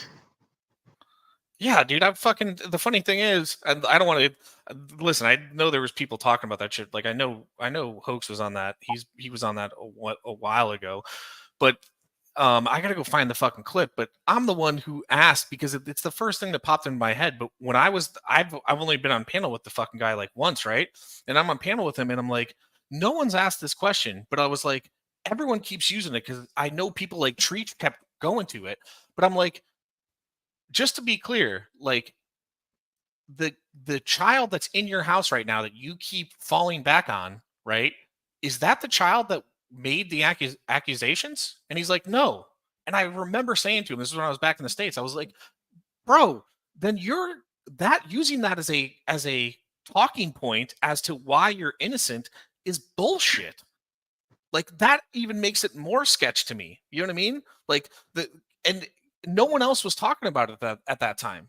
Like, don't you find that extremely sketchy? That it's like, oh well, I have my kid, right? And like he was alluding to the fact that kid, how would I not have my kid if this was all true? And I get that it's saying like, like, well, how would they let me have my own kid? But it's like, I just felt like there was major deception right there. You know what I mean?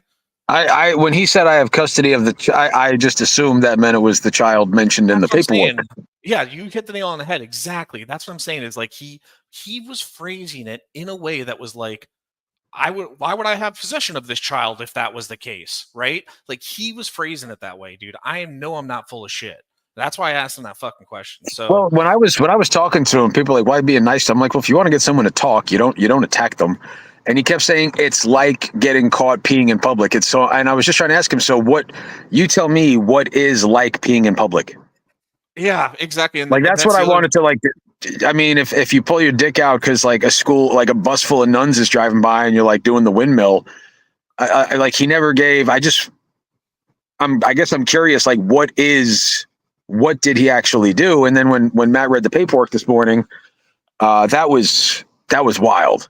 Yeah, it's fucking crazy. It's fucking crazy. Like, and I'm bad about this. I'm biased, but like, it's crazy to me how much people like, and even Sam brings it up. Like, Sam wants to bring it back up to like the me saying to, I said after I was heated, right? I was in a heated time, and I still stand behind this. But when PHI outed Josh, right? I was like, why I was on panel when that happened, right? And I'm like, why the fuck would you do that? And she's like, oh, because he doxed me or he did shit like this. And I was like, no, he did not. I will, white knight for that motherfucker till I'm in my grave or some shit like that. But the difference is like, and Josh knows this, so I can say it, but it's like, if something was to come out with Josh having, being accused of anything like that, right? I would completely understand, like, I don't know this fucking guy. You know what I mean? Like, I'm not going to be the guy that's running around fucking white knighting for him. So like, it just blows my mind how much effort they put into going around. Because the reason I bring that up is like, I hate to call him out, but it's like Treach, dude. Treach like is he screaming at people on his panel when I was back in the States. And he's like, he even said, Ray, listen, I didn't do the research on the whole Ed thing. That wasn't my thing. I was kind of watching from the sidelines, but he was like, I did my research on Dowd. I know this guy. I know him, right? And turns out he fucking didn't. You know what I mean? Like, and it's so weird. Like, why would you say that if that's not the case? you know. And it even got like this is where I understand I'm autistic, right? Because I like hone in on little things, and I just like and I focus on him way too much. But then he's like, I knew Treat had made that TS documentary. And Dowd was like, back in the day before people were talking about Dowd, he would talk about how Dowd was his like co-producer on it. So I asked Treat in the chat, what influence, like was Dowd your co-producer on that fucking TS documentary? And he's like, no, he had nothing to do with it. However, Dowd on the other hand would be like, no, I'm the one who co-produced it with him, 50-50. So like, it's just so weird. I just like, why on one statement make it be like, I did my research, I will stand up for the guy, you guys are fucking wrong, and I did my research, that's why I know you're wrong. And then on the second statement be like walking back the fact that you spent 6 months making a documentary with the dude and then not include him in it. You know what I mean? 110%, bro. And then the one thing that I tried to make reference that I thought was obvious, but nobody seemed to grab. I'm like, the burden of guilt lies on the government. There could have been something like chain of custody, illegally attained state. Like, how many times do we see a court case is thrown out on a technicality and it's sealed as part of like, just because somebody's acquitted, like, you have to trust the legal process. But at the same time, like, like, just because somebody was found guilty, they pled down. It's a lot different. That being found not guilty is different than being innocent. And Exactly. And the other thing, dude, that just didn't. And I'm not good with this shit, right? I'm not trying to. This is going to come off as very pompous, but I'll just say it because it's the best way to make sense of it. Is like, I don't know a lot about the legal system or jail or court. I don't know much about that, right? But like the fucking.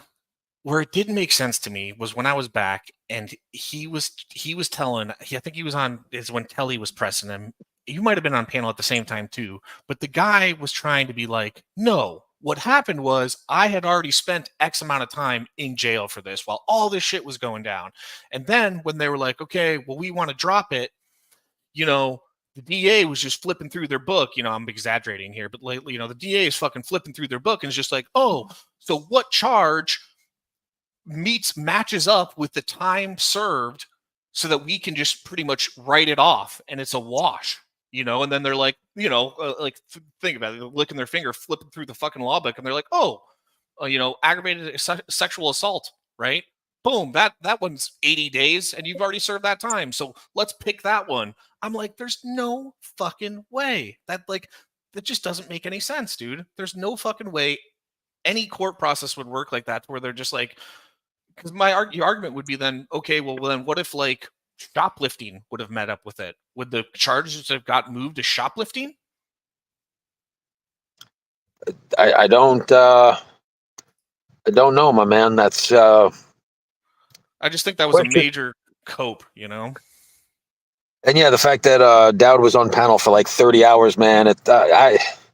There's times where like we're all fucking retards, but like on occasion, people come in the community that make us feel better about ourselves. Kind of like the guy who just joined panel, Scotty Karate. Yes, sir. God, fucking, I could hear his Velcro from a mile away. Oh, no Velcro right now. I took the helmet off for this one. But dynamite dropper, Scotty. Thanks.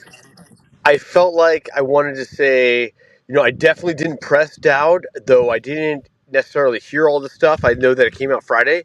And I missed it. I heard a lot of hearsay, and then it was probably a bad look. But I think, for me to have him on panel so long. But I think he did a good job of kind of incriminating himself, at least with the, blah, blah, blah, all this stuff. So I would definitely ask him harder questions now, having heard Matt's recap. I missed Mitch's, and I think it went down through the music or whatever.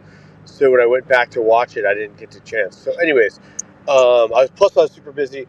I don't want to make excuses. I just took his wrench, and the cracks were starting to show. Like, he was starting to talk about the S word, that apparently Tretch is actually going after me for not. I'm trying to be sympathetic to you guys because usually I talk pretty aggressively. So he's trying to. It's funny because Tretch is trying to rebrand himself, going after me about all this stuff because he obviously took an L, or maybe a few defending him, and I was always like, I didn't want to. I give people rope, and it's pretty damning from what I had heard. So wrench has been taken. I would definitely talk to him harder.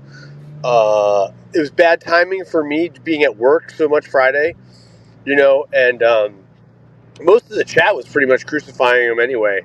So I give all his haters wrenches, and I think he kind of incriminated himself enough. I gave enough people enough clips to use, so I feel like I did my job, and just wanted to say that if he came back up, knowing what I know now, I would ask him harder questions for sure. Have you met any of this guy's fucking retards, Tommy boy? Bro, I was over there the other day asking these fucking retards their lore, dude, and it is fucking wild, bro. Like, I thought I was a bit of a degenerate on the internet, like, I've been around Discord and fucking YouTube for a while, but like, these people have like decade-long fucking arcs going on with each other, dude. Like, they've known each other since like 2016 and shit, dude. Like, I just had to get off panel. I just had to leave. I just like, I rarely do that. I just left. I just rage quit out of like fucking claustrophobia. I almost rage quit and went to your stream last night, Ray, because Nicole and Becky almost made me rage quit my own stream. So I try to keep things friendly over here, but then I'm called Mama Ray, and I don't know. I try to be like the Continental Hotel in John Wick. Like, we could just come talk about regular shit here. But yeah, TBS, even like the blood feud between you and Nunya is nothing compared to fucking Shizzle, Nicola, and people that have passed away on like that. That place is fucking, it's wild, bro. Yeah, yes, exactly. It's a very well put, Ray. Like, think about the height of me and Nunya shit, right? But it goes on for fucking 5 years. That's what I essentially, when I started asking questions over there, that's essentially the sentiment that I got. And I'm like, this is fucking wild, bro. Like, we were talking about Meth Claw's commitment. That lady, Denise Mattow, 2 years ago, she was telling me that Ed and Angela and Clovis were part of a mafia ring because Ed's father was, she said Ed's dad was a Boston mob captain, and that they were extorting people by planting seed. This is all before Ed's shit got public, bro. This is Denise Mattow said they were planting shit on people's devices because Ed's dad was a captain in the Boston Mafia. Yeah, but that's what I'm saying, though, dude, is like, and I even, I hit you up in the background because we were both getting just that weird couple days where both of us were just getting the shit doxed out of us, right? And I have no idea why you were involved in it, right? Like, I don't know why that dude started doxing your last name and my name together on accounts and shit like that. And it's like, I think what ends up happening with these people is that they've been entrenched in this shit for so long. Like, they make these connections and they're just like, we hear them, right? And we're kind of like, that is fucking wild, man. Like, I can't believe you'd think that. Like you got to be just like, I don't even want to say LARPing. Like, you're just like fucking with me, right? Like, you don't act like you're just, this is funny, right? Like, this is just a funny, I don't even want to say troll. Like, to us, like normal people, we're just like, you're just, come on, dude, come on, But really, like, I think there's a dude out there right now on the YouTube street that actually thinks I live in Holland right now because I'm a part of witness protection. And like, the witness protection was because I outed something, and like, just me talking about this now is just interference, right? And it's like, I guess where it's crazy to me is like, if that was the case, don't you think I just wouldn't even be here? Well, dude, I was. When Ed's shit first came around, do you remember the rumor that like Nunya and I were in a secret relationship? Yeah, I do remember that, actually. That's actually when you were still in the boys club. Me and Nunya were in a relationship. I'm like, that's fucking wild. Then it was I doxed you. Then it was Sam kissed me. Then it was like, there's like, when people say shit and they run with it, like over here, we laugh it off, and I think we gaslight on purpose. But like, at the end of the day, no one in our community, like, there's been a few exceptions, but for the most part, like, we're not trying to get each other to kill ourselves. Scotty's place over there, like, It is a fucking bro. It's Beirut over in that place. Bro, and then they like, dude, they have their love triangles. Like, I guess there's love triangles going on over here, but like they got these like year-long love triangles going on. Like, it is fucking, bro, it is, yeah, it's what, like, I literally started asking questions and I was just like, I need to dip. I need to fucking dip. It's just not, it to each their own. I don't, you know what I mean? If that's how people want to live their lives, but like, to me, after a certain point, you can even see it with like the Sam stuff or with the Nunya stuff. At a certain point, it's like, what is it? That doesn't really matter. You know what I mean? Like, none of this matters. Like, what am I trying to do?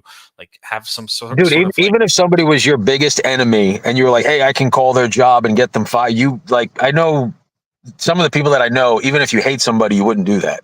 no, that's what I'm saying. Is like, I'm not, you know what I mean? Like, I hate to say, I'm here for the lulz, but it's like, I don't expect any like huger like thought shift, right? Or like paradigm shift in the way people think and everything's going to come together. And then it's like, and then so like, if I believe that, right, then what does it really matter, right? Like, so then I really shouldn't like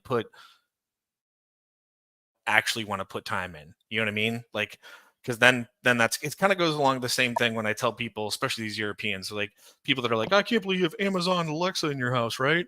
And then it's like, you know, if you carry that sentiment of like that you're so worried about Alexa listening into everything, is that you also have to carry that same thing with your fucking cell phone. You know what I mean? Yeah, there is theoretically never a point in time where we are not connected to each other. Like we're about the same age. Like, remember back when you had dial-up, like one computer in the house? Yeah, exactly. Like if you weren't on that computer, like you had no idea what the fuck was going on. I'm old enough to remember you had to wake up in the morning to read the paper to see who won a sports game. Yeah, or remember you have to call your friends, and if they're not there, then you just hung up. You know what I mean? Like that was it, dude. Like that was it. Like, and so that's what I mean is just like in this day and age of right, like, yeah. So it's like, you know, people get bent out of shape of walking into my place and seeing Alexa, and it's like, well, then if you carry that same sentiment, then you got to do that with your cell phone. It's. I guess what I'm saying is the same thing around here. Is like if you, I think it's these people that get this idea that like if I put out this video, if I have this stream, it's gonna change everything. They're the ones who catch the rabbit hole, right? And they're fucking, you know, nose diving. So Haystack says Ray, Bill, and Damone are notorious for it. I'm not sure what I'm notorious for. No, and I didn't know Bill was live. I have to go dip off here. I think I gotta go say goodnight to my inflatable girlfriend, and then, but I gotta hear the Bill's live. I might, if he's got that, hopefully he's got the link posted. I may, now that I got some panel time, have to go press this guy because he thought he had a got me moment with the whole Mitch and Who thought he had a gotcha moment? Bill, dude. You know, the whole Mitch thing with like this. I thought you and Bill were boys. No, this whole thing coming up with like the kid coming up there, right? And then Bill, you know, I just try to think, I just tried to argue with logic and reason, right? And they tried to kick that back on Mitch, and they were like, oh, it was a setup, right? You know, and that was somebody Mitch sent him up there. That was somebody Mitch knows, right? Or something like that, right? And Bill goes on to say, like, oh, well, I have this account that's called Hoax Wars Creep, right? That talked to me in my fucking, what's it called? My comments, right? Right after that stream. And I go on to say, like, and to say that they have dirt on Mitch as well, too. And so I go on to say, like, he's blasting Mitch for like, oh, this kid that came up on my stream that was listening to my stream is tied to you somehow, right? And ironically enough, like just by coincidence, after that stream, this account that just got made that day says they also have dirt on Hoax, right? Just like you think this kid said. So it's not totally out of the realm to think that that account is in fact that kid, right? So if my argument would be that if anything, it would appear that you're talking to this kid more than Hoax is, right? That goes by, like 2 weeks go by. Well, I guess the account writes back on his thing again. Is Bill live right now? Yes, and that account writes back on, it replies back to Bill. You know what the account says? That's the gotcha to me, is the account says, I'm 31. So Bill posts that as a community post and says, I got him. Like, did you see TBS? He's 31. As if, like, think about if Bill was a fucking bouncer at a club. You know what I mean? Like, somebody gets to the door and they're like, I don't have my ID. He's like, okay, just tell me your age. You know, like, what do you fucking, like, I just can't believe I just cannot believe that's what his. Sorry, and I want you up here because we kind of have a frenemy thing, and you'll probably vouch for Haystack. Do you think that my ego would let me sit in the chat for 2 hours and watch a panel? Yeah, I don't think I've seen you in the chat. For that long? No, like, you think I could sit down and watch a whole panel if I'm not up there being the center of attention? I mean, it's tough. I've seen you do it before, but I know that you want to be. For the most part, like, if I'm 80% of the time, I'm either on a panel or if I'm driving. Like, it was funny. Did you see the docs that I did of you today? Yeah, I saw that. Yeah, I'm driving, trying to text with one hand, which I shouldn't be doing, and Damone says, and I'm like scrolling back through my last 10 comments. So I'm like, who the fuck? What did it? Was it an auto typer? And then I realized what it was. I'm like, you fucking dick. And are you willing to admit right now, right here in front of everybody, that you were Frank? What are you talking about? I'm giving you one opportunity to come clean before the community, yourself, and your creator. Were you Frank? Yes or no? This Frank account that everyone thinks was you, that's what you're trying to say? Yes. You're so full of shit. No, that wasn't me. Everyone knows my alt, and I told you I had one other alt before that. What was it? Woke Gas Lamp. I was Woke Gas Lamp back in the day, but then now. Do you remember Miley Sirens? I do actually remember that account. Yeah. That was. But no, I wasn't that fucking guy. But no, I want to go press fucking.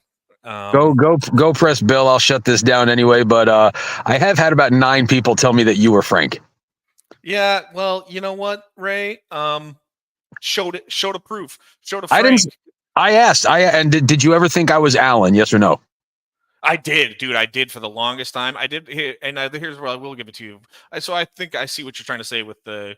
I will say, yeah, you're not like a heavy chatter, like, and I'm not. I'm pretty heavy chatter, but it's kind of the same thing I was saying about like the Thaw Meth Clause guys. Like, I don't know how you could never like actually give your opinion on something, because like that, I have way too much of an ego to not be like, here's my opinion. Like, you know what I mean? Whether that's in chat or on fucking panel, right? But I guess that's true. Is that, yeah, I would see you. Dude, really? This is another one. People thought I was the more you know. Definitely. And then Bobby Joe thought that Bobby Joe thought I was no username vibe. No, I'm pretty. And so what was I going to say is that, oh no, the Alan stuff. So no, I will say 100%. I thought Alan 100% was you, was sure of it, was positive on it. But fucking, no, it's definitely, but it definitely wasn't you. The first time I found out is when you first came back and I talked to you when I was giving you shit about Nunya telling you that there was more edge shit or something like that. And Alan was in chat, and I just know you haven't been LARPing for as long as I've known you, of being a kind of a technological idiot. And I just know you don't have the forward, like, I know it's easy to do so, but like, you just don't have the mind to be able to be on panel talking, you know, with some wit and be in chat at the same time. So right when that happened, I was like, fuck, I was wrong about Ray. I was wrong about Alan being Ray. Do you think I was Frank? I actually don't even remember the Frank account that much, to tell you the God for honest truth. So I wouldn't. So which makes me think that it could be you, to tell you the God for honest truth. That's because it would go with the narrative that you're not in chats that much. No, I'm not. And I don't know what you do exactly for a living, but it's like I have sales calls and shit throughout. That's why this place is a great thing for downtime. Like, if I'm gone for 90 minutes on an appointment, like I miss 90 minutes of a panel. And then if my wife's having dinner between 7 and 10 p.m. when we're hanging out, like I'm there when I'm there, but I have big chunks when I'm going. Wait. Frank was a known doxer? Then it's definitely not me, Dub. No, then yeah. No, that's. I do have one fun alt account now though, and it doesn't come in often, but you'll probably know. Brando says he's me. Go press Bill. Have fun with your inflatable girlfriend, and let us know when you turn in your American citizenship, TBS. Yeah, it was nice chatting. We'll I'll see you on these YouTube screets. See ya. Bye. Right later. Don't believe anything I say, Ray. What does that mean, Matt? What is me either? I'm not sure what Matt's talking about.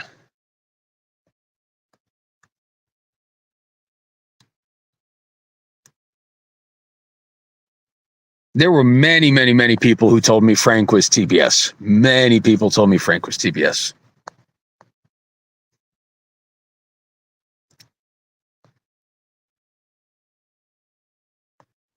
Oh, someone said Frank is a known doxer. Laura, but no, Frank says that. Dub says Frank was a known doxer. Okay. You guys got anything else for me before I shut it down? I got to get back to work here in 25 minutes. At 5 p.m., I have an appointment. I'm catching some rest, talking to you fucking Neanderthals. Scotty Karate came up and didn't even really talk to us. He just kind of... Scotty's good people, y'all. Let him live. NTF cleaned her room. Bad guy returned with loser of the week. He's only been doing it for 5 weeks, and he's already taken one off because he's lazy. He's a typical sleepy Mexican.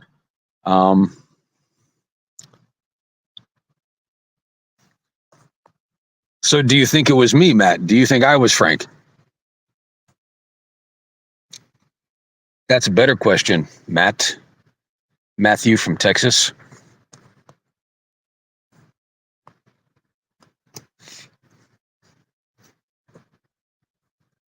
Oh, fuck, Scotty's here. He's a scumbag. Oh, let me give you a wrench, you fucking Mamalook.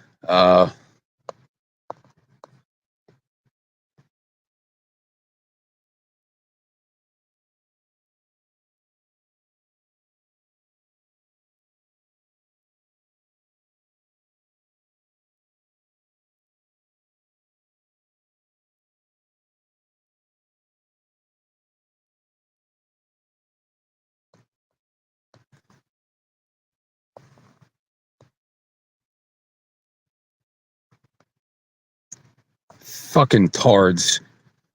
Who did I dox? Who did I dox? Oh, this motherfucker. Stay live, bro. Cap's fucking...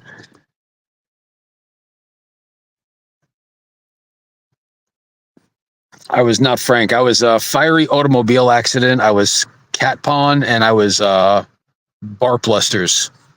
And then I got one fun one now, but I'm not going to share that with you guys.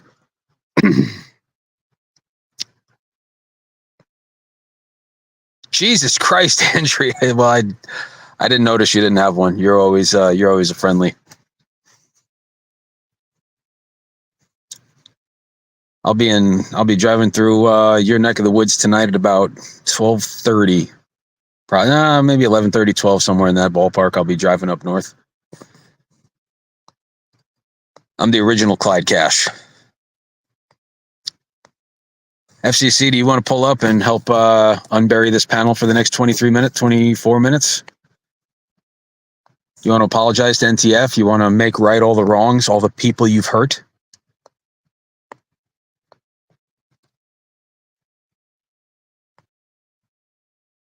Up north is a dox? Jesus Christ.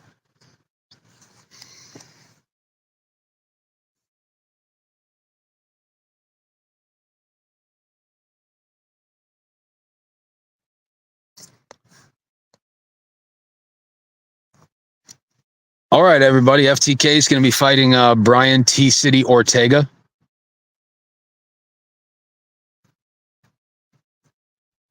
What pick am I supposed to show, Cap?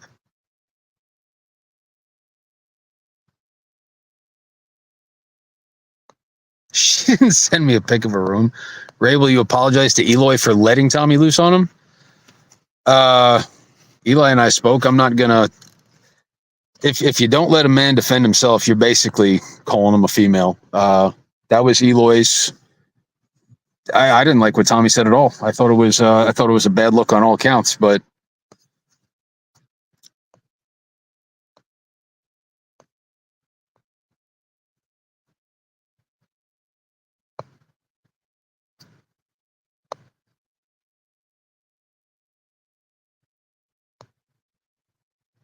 Damn, when did Dub start hating me?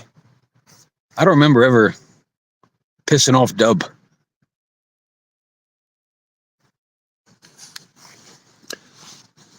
FCC's pulling his best FCC's pulling his best Jack Nicholson, saying, wait till they get a load of me.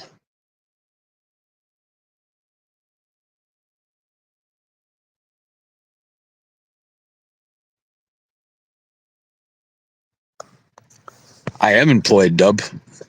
I'm just I'm commission based, so if I'm not there to close and make cash, I have these weird fucking gaps of time with nothing to do. I already worked out today. Oh, I shaved my beard into that fucking retarded handlebar mustache again, which I don't know why I do that to myself.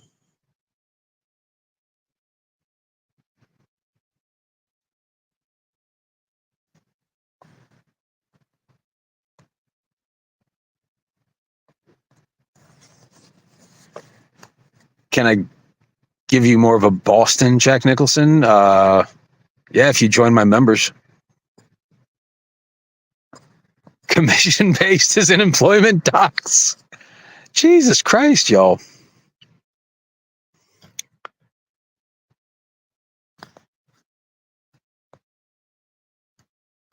Andrea being inappropriately provocative, FCC, hypersensitive to anything resembling a dox. Ta the hunchback white knighting for Eloy. Jersey getting frisky watching Andrea be the way she's being, and Dub just recklessly hating on everyone, and Cap just didn't get reparations, so he's just emotionally destroying white women across the world, and Be Kind trying to promote Predator Poachers Official. That's pretty much what we got going on right now, y'all. That's everything.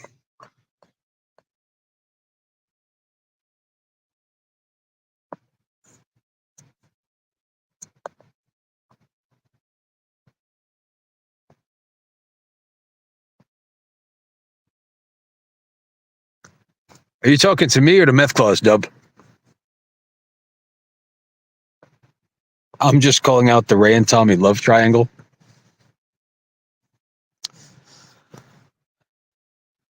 Yeah, me, Tommy, and Sam went on a couple's cruise to Belize in 1990. That's what happened in 1993.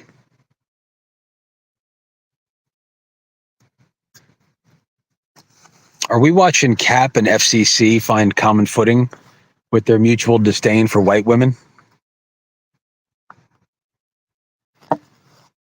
What did you say? What was your comment? Then get another hobby or so, dude, that's the thing, man. I'm on the road. Like, I'm basically, if I don't get a hotel, I'm in my car hanging out or eating, or I'm all caught up on work shit. And no, I got a good lady. I never thought I would get married or settle down. I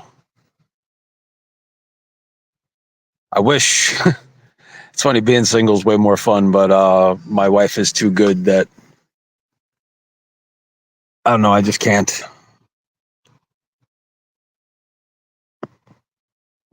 I work in sales and design, menthol man. So,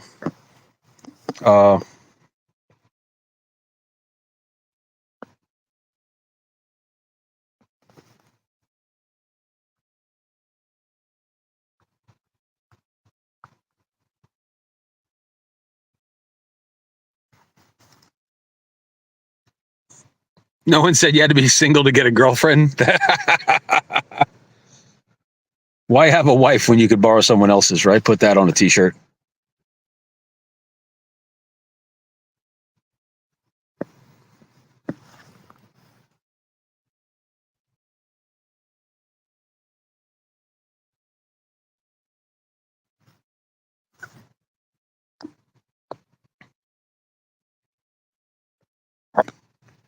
Me and Cap had a good stream last night, y'all. Me and TBS had a great conversation today too.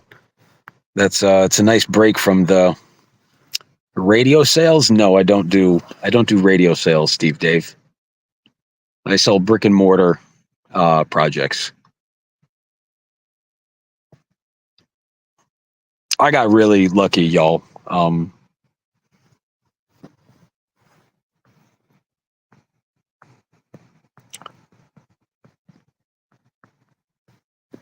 I only have to work a small number of days a month, and I'm very fortunate. As much as I'm an arrogant prick, it's not lost on me that I have a way better life than I deserve.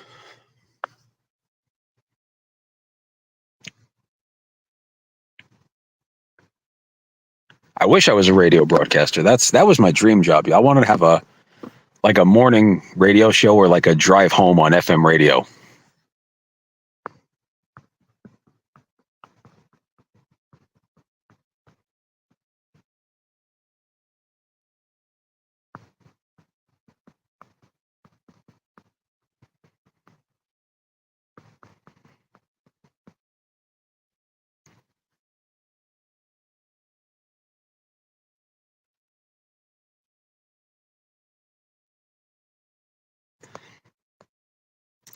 Need to create more passive income with your free time. That is, you are 100% right.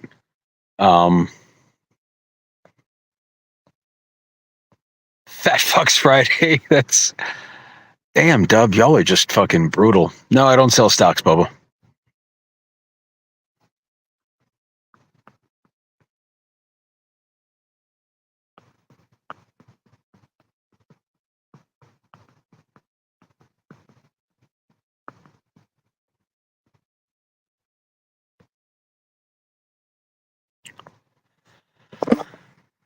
I've never I've never given it a legitimate shot, Andrea D.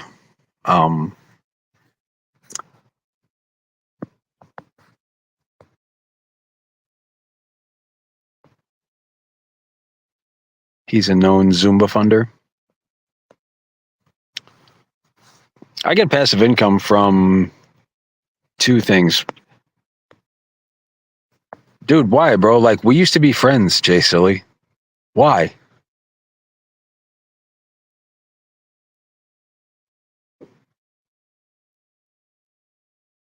I'll put fucking laxatives in the punch at your family's quinceañera, Jay Silly.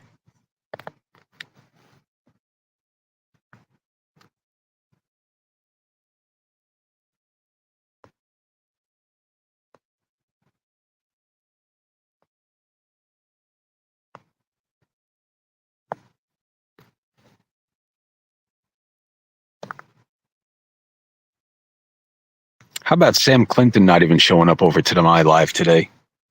What a piece of shit that guy is, huh? Am I missing anything worthwhile in bills, y'all?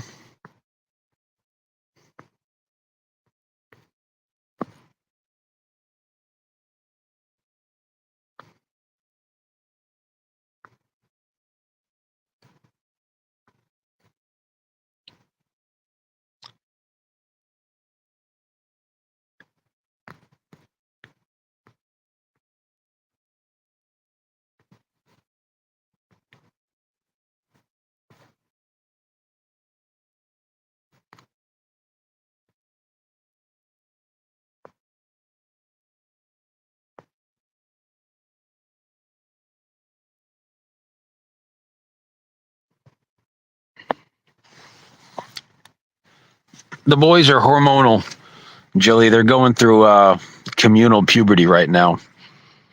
They're just kind of finding themselves. We gotta pray for them, Jilly.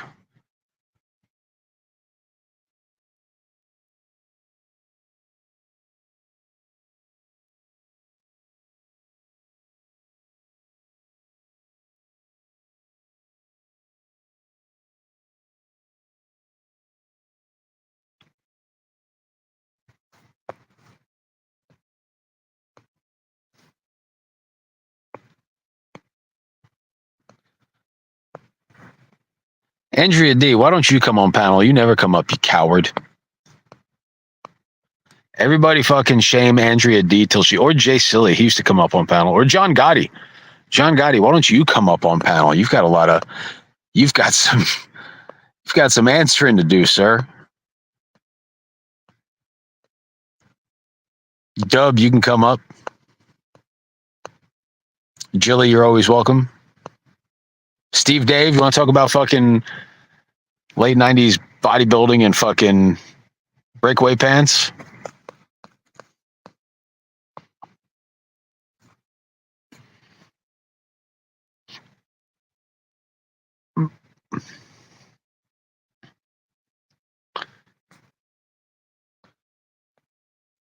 What is that link of? Be kind. I'm in StreamYard, not in the. We have a new panel channel video, y'all.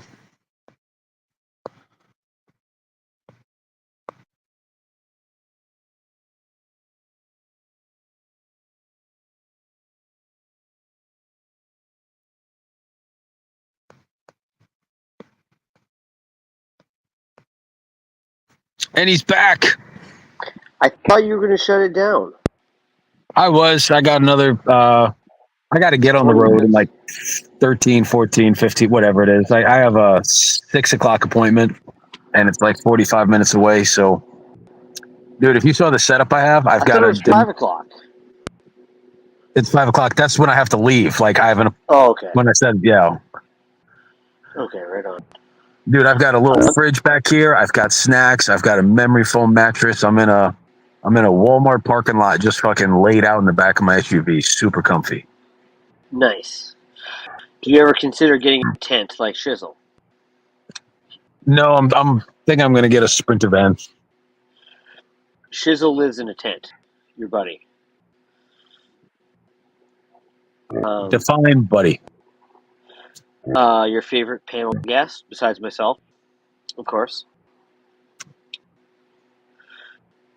So, I'm draining a spa, which means I'm going to be here kind of like, I'm kind of got a lot of time on my hands. So you need to keep this panel going. No, I'm kidding. Why are you draining the spa? Are you trying to replace the master temp? No, we're going to replace the safety rails. We're going to tighten them. So we're going to drain down to the bottom, and then we're going to tighten the bolts that connect the safety rails, if that makes sense. Oh, so Dr. Jeff says, do you have tinted windows? Or are you laying down like a maniac? Dude, I do not have tinted windows. You ain't got to lie. You know, it's funny. We call someone Ray Ray at work, and this is pretty common. There's a armed security guard that we work with called Ray Ray. Ray Ray. So you have a Ray Ray. We have a Ray Ray. I worked with him yesterday. Day. I'm at a little spotty Wi-Fi. The next pool I go to is internet hell, but this one I get a little bit. So just tell me if I've cut out or if I robot. No, you keep having like a weird frog sound, like a ribbit. Oh, damn it. It's my headphones. Let me switch my headphones. Oh, snap. It might help shit. No, my headphones are wicked old, so let me. Snap. I could probably put you. No. Angela G told Bill she unsubbed from everyone and left the community. Oh. Did she unsub from me? Unsub? Do I have count? no idea. I've never had an issue with Angela, so we ran in different circles.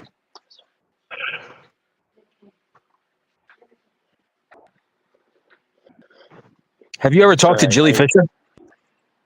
I'm sorry? Have you ever spoken to Jilly Fisher? Oh, yes. We go way back. Really? Meaning 2 months. But I'm saying, have you ever been on panel with her? Have you ever spoken to her? Funny story. I think, remember, yes. Do you remember the aforementioned Red Hood awkward conversation we had?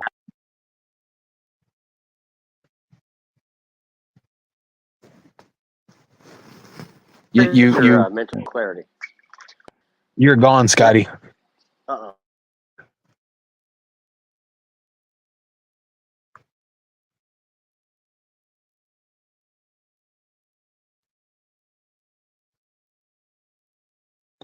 Can you hear me? I can hear you now, brother. Okay. Daniel Dowd just went live. Oh, I bet he did. I better get some headphones really quick. I was walking out, and there was some sort of injured lady walking with her kids, and I had to stop doing what I was doing so I could collaborate and listen. No, I shouldn't encourage you. So I had to I kind of wanted to let them go because I was going to go get the headphones.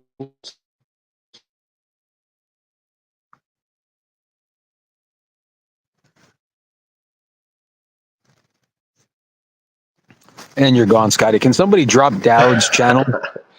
How do I find Daniel Dowd? I want to see where he's live.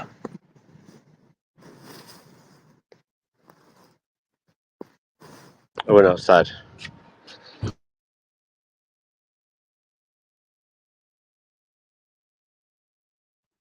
What is Dowd's channel? I don't know how to find him.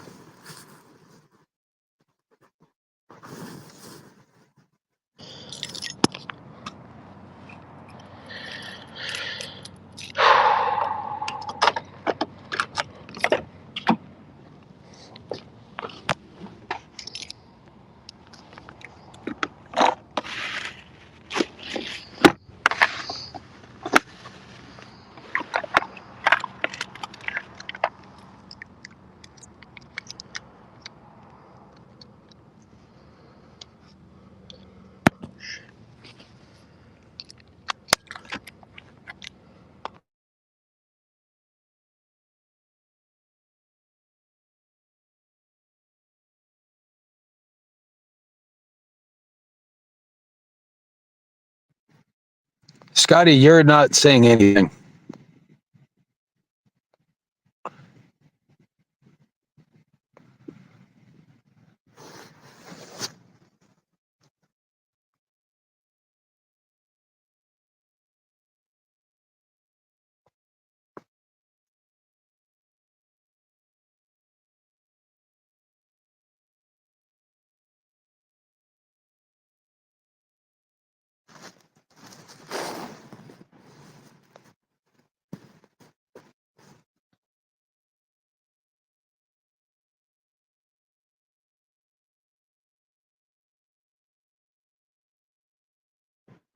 Scotty, you back? Did you know Scotty's gone? Scotty's gone. Tommy Boy's gone. Bill's live.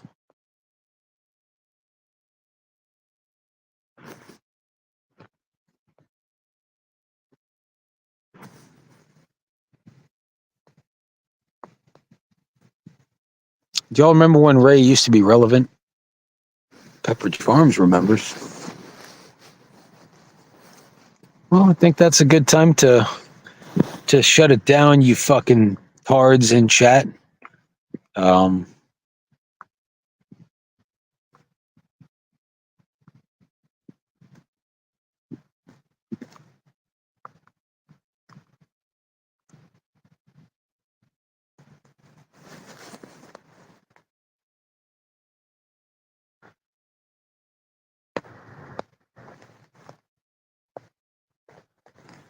You still got a broken mic? No, I'm really on spotty Wi-Fi. Let me see if I can get. Okay, is it? Am I frogging? Yeah, you're frogging. Okay. Let me get rid of him.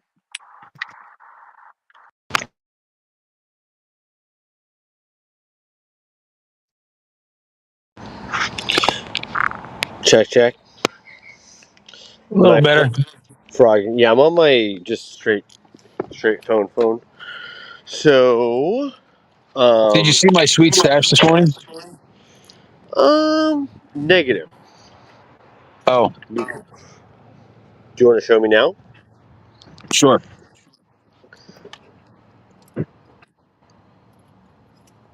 Handlebars. Nice.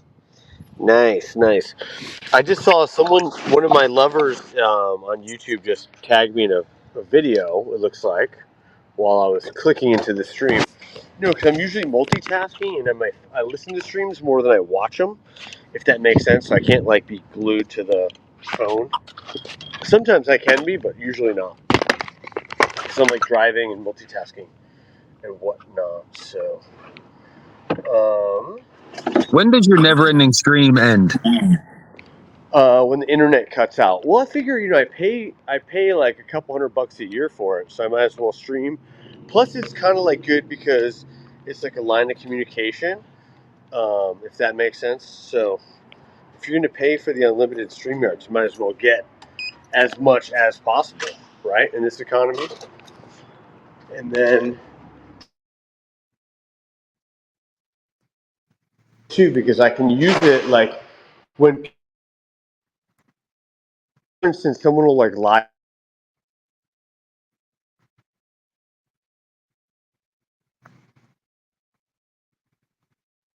And document this before you have a chance to shut it down.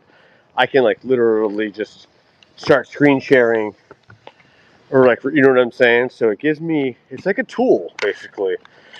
And I didn't start streaming by accident. A lot of times it was just kind of a reaction to like people talking smack, you know. Nice. I'm about halfway down my spa. Am I still there, Ray? Yeah, you're here. Okay, so yeah, so like the other day I had someone be like, "You don't start with that person in my chat." I'm like, "No, that person started with me in my chat." And then so even if they take the stream down, I can document it right away, and I'll have 12 hours to rewind and refresh the evidence, the proof, so to speak. You know, so it's kind of generic, but that's kind of how it started. Well, no, I guess I started streaming because people were lying about me and stuff, so it gave me a chance to respond. And then I was like, you know, if I'm going to pay for the unlimited, let's use it unlimited, right? And then other people I have, because I have people from all over the world. Sometimes at night, I'll have sleeping, my stream will pop off. Like I'll wake up to like hundreds of comments while I'm sleeping. You know, it's almost busier than when I'm awake sometimes. Just like a bunch of Aussies that will go off and such. So, and I got Diana. What are you talking about? He said that Tommy said that someone was in my chat that was not well traveled. I wonder if it was Diana.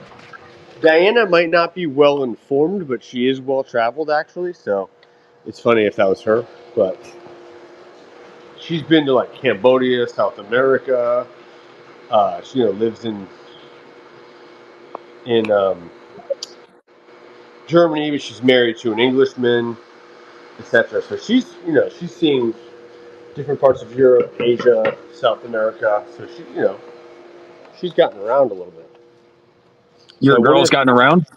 not my girl, Diana. The funny thing is, you know how it's funny because she was being accused of being friendly to men, like overly friendly to men here on YouTube last night by Nicole. Oh, it was funny. Nicole and Becky kind of got called out by me last night. You'd appreciate this. So I took Nicola's wrench, and Becky's like, "I'm starting a live, Nicola, come over." So they had like a rage stream about me, amongst other things, last night. And it all kind of started with the Ed stream. Are you familiar with the Ed stream that he named Clovis? Yes. As okay, yeah. So it broke the bad news to her that Ed had done that. So, long story longer. Snap! I should probably backwash this pool. I'm stealing from Peter to pay Paul, and to save water. I'm draining the spa water into the pool. Now the pool's getting pretty full. So let me backwash.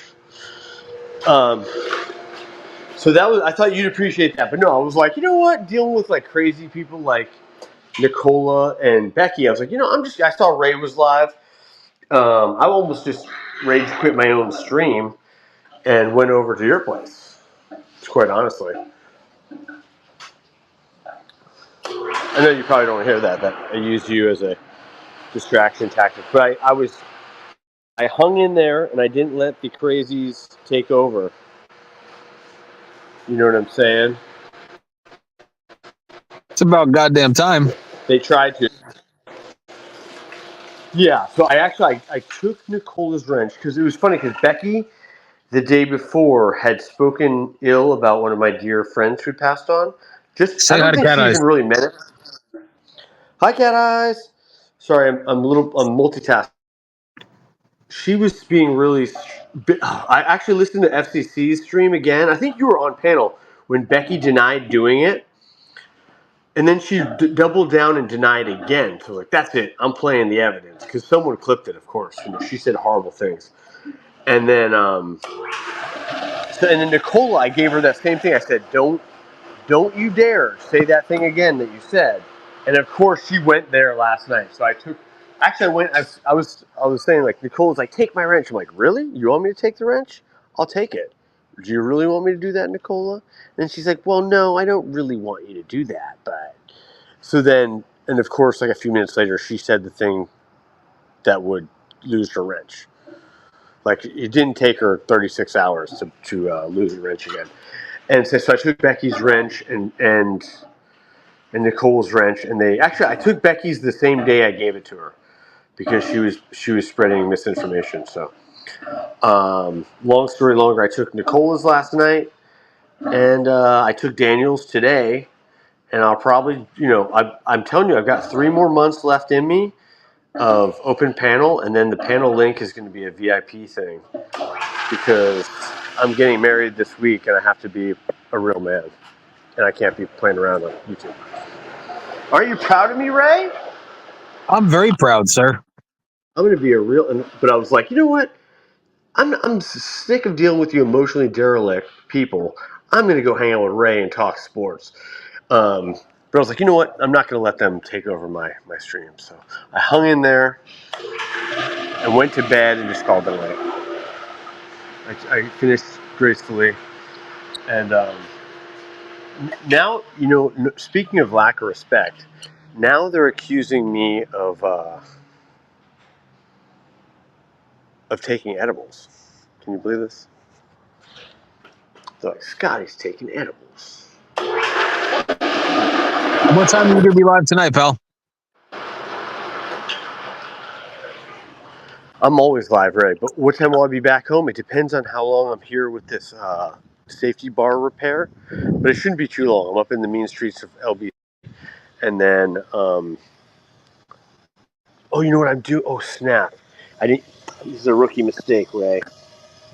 They have an autofill. Really, Scott? Oh, no. So as I'm draining it, it's like filling, and I didn't stop the autofill. Dope. But I can do that right now. So That's fucking hilarious, bro. Not going to lie. That's pretty awesome.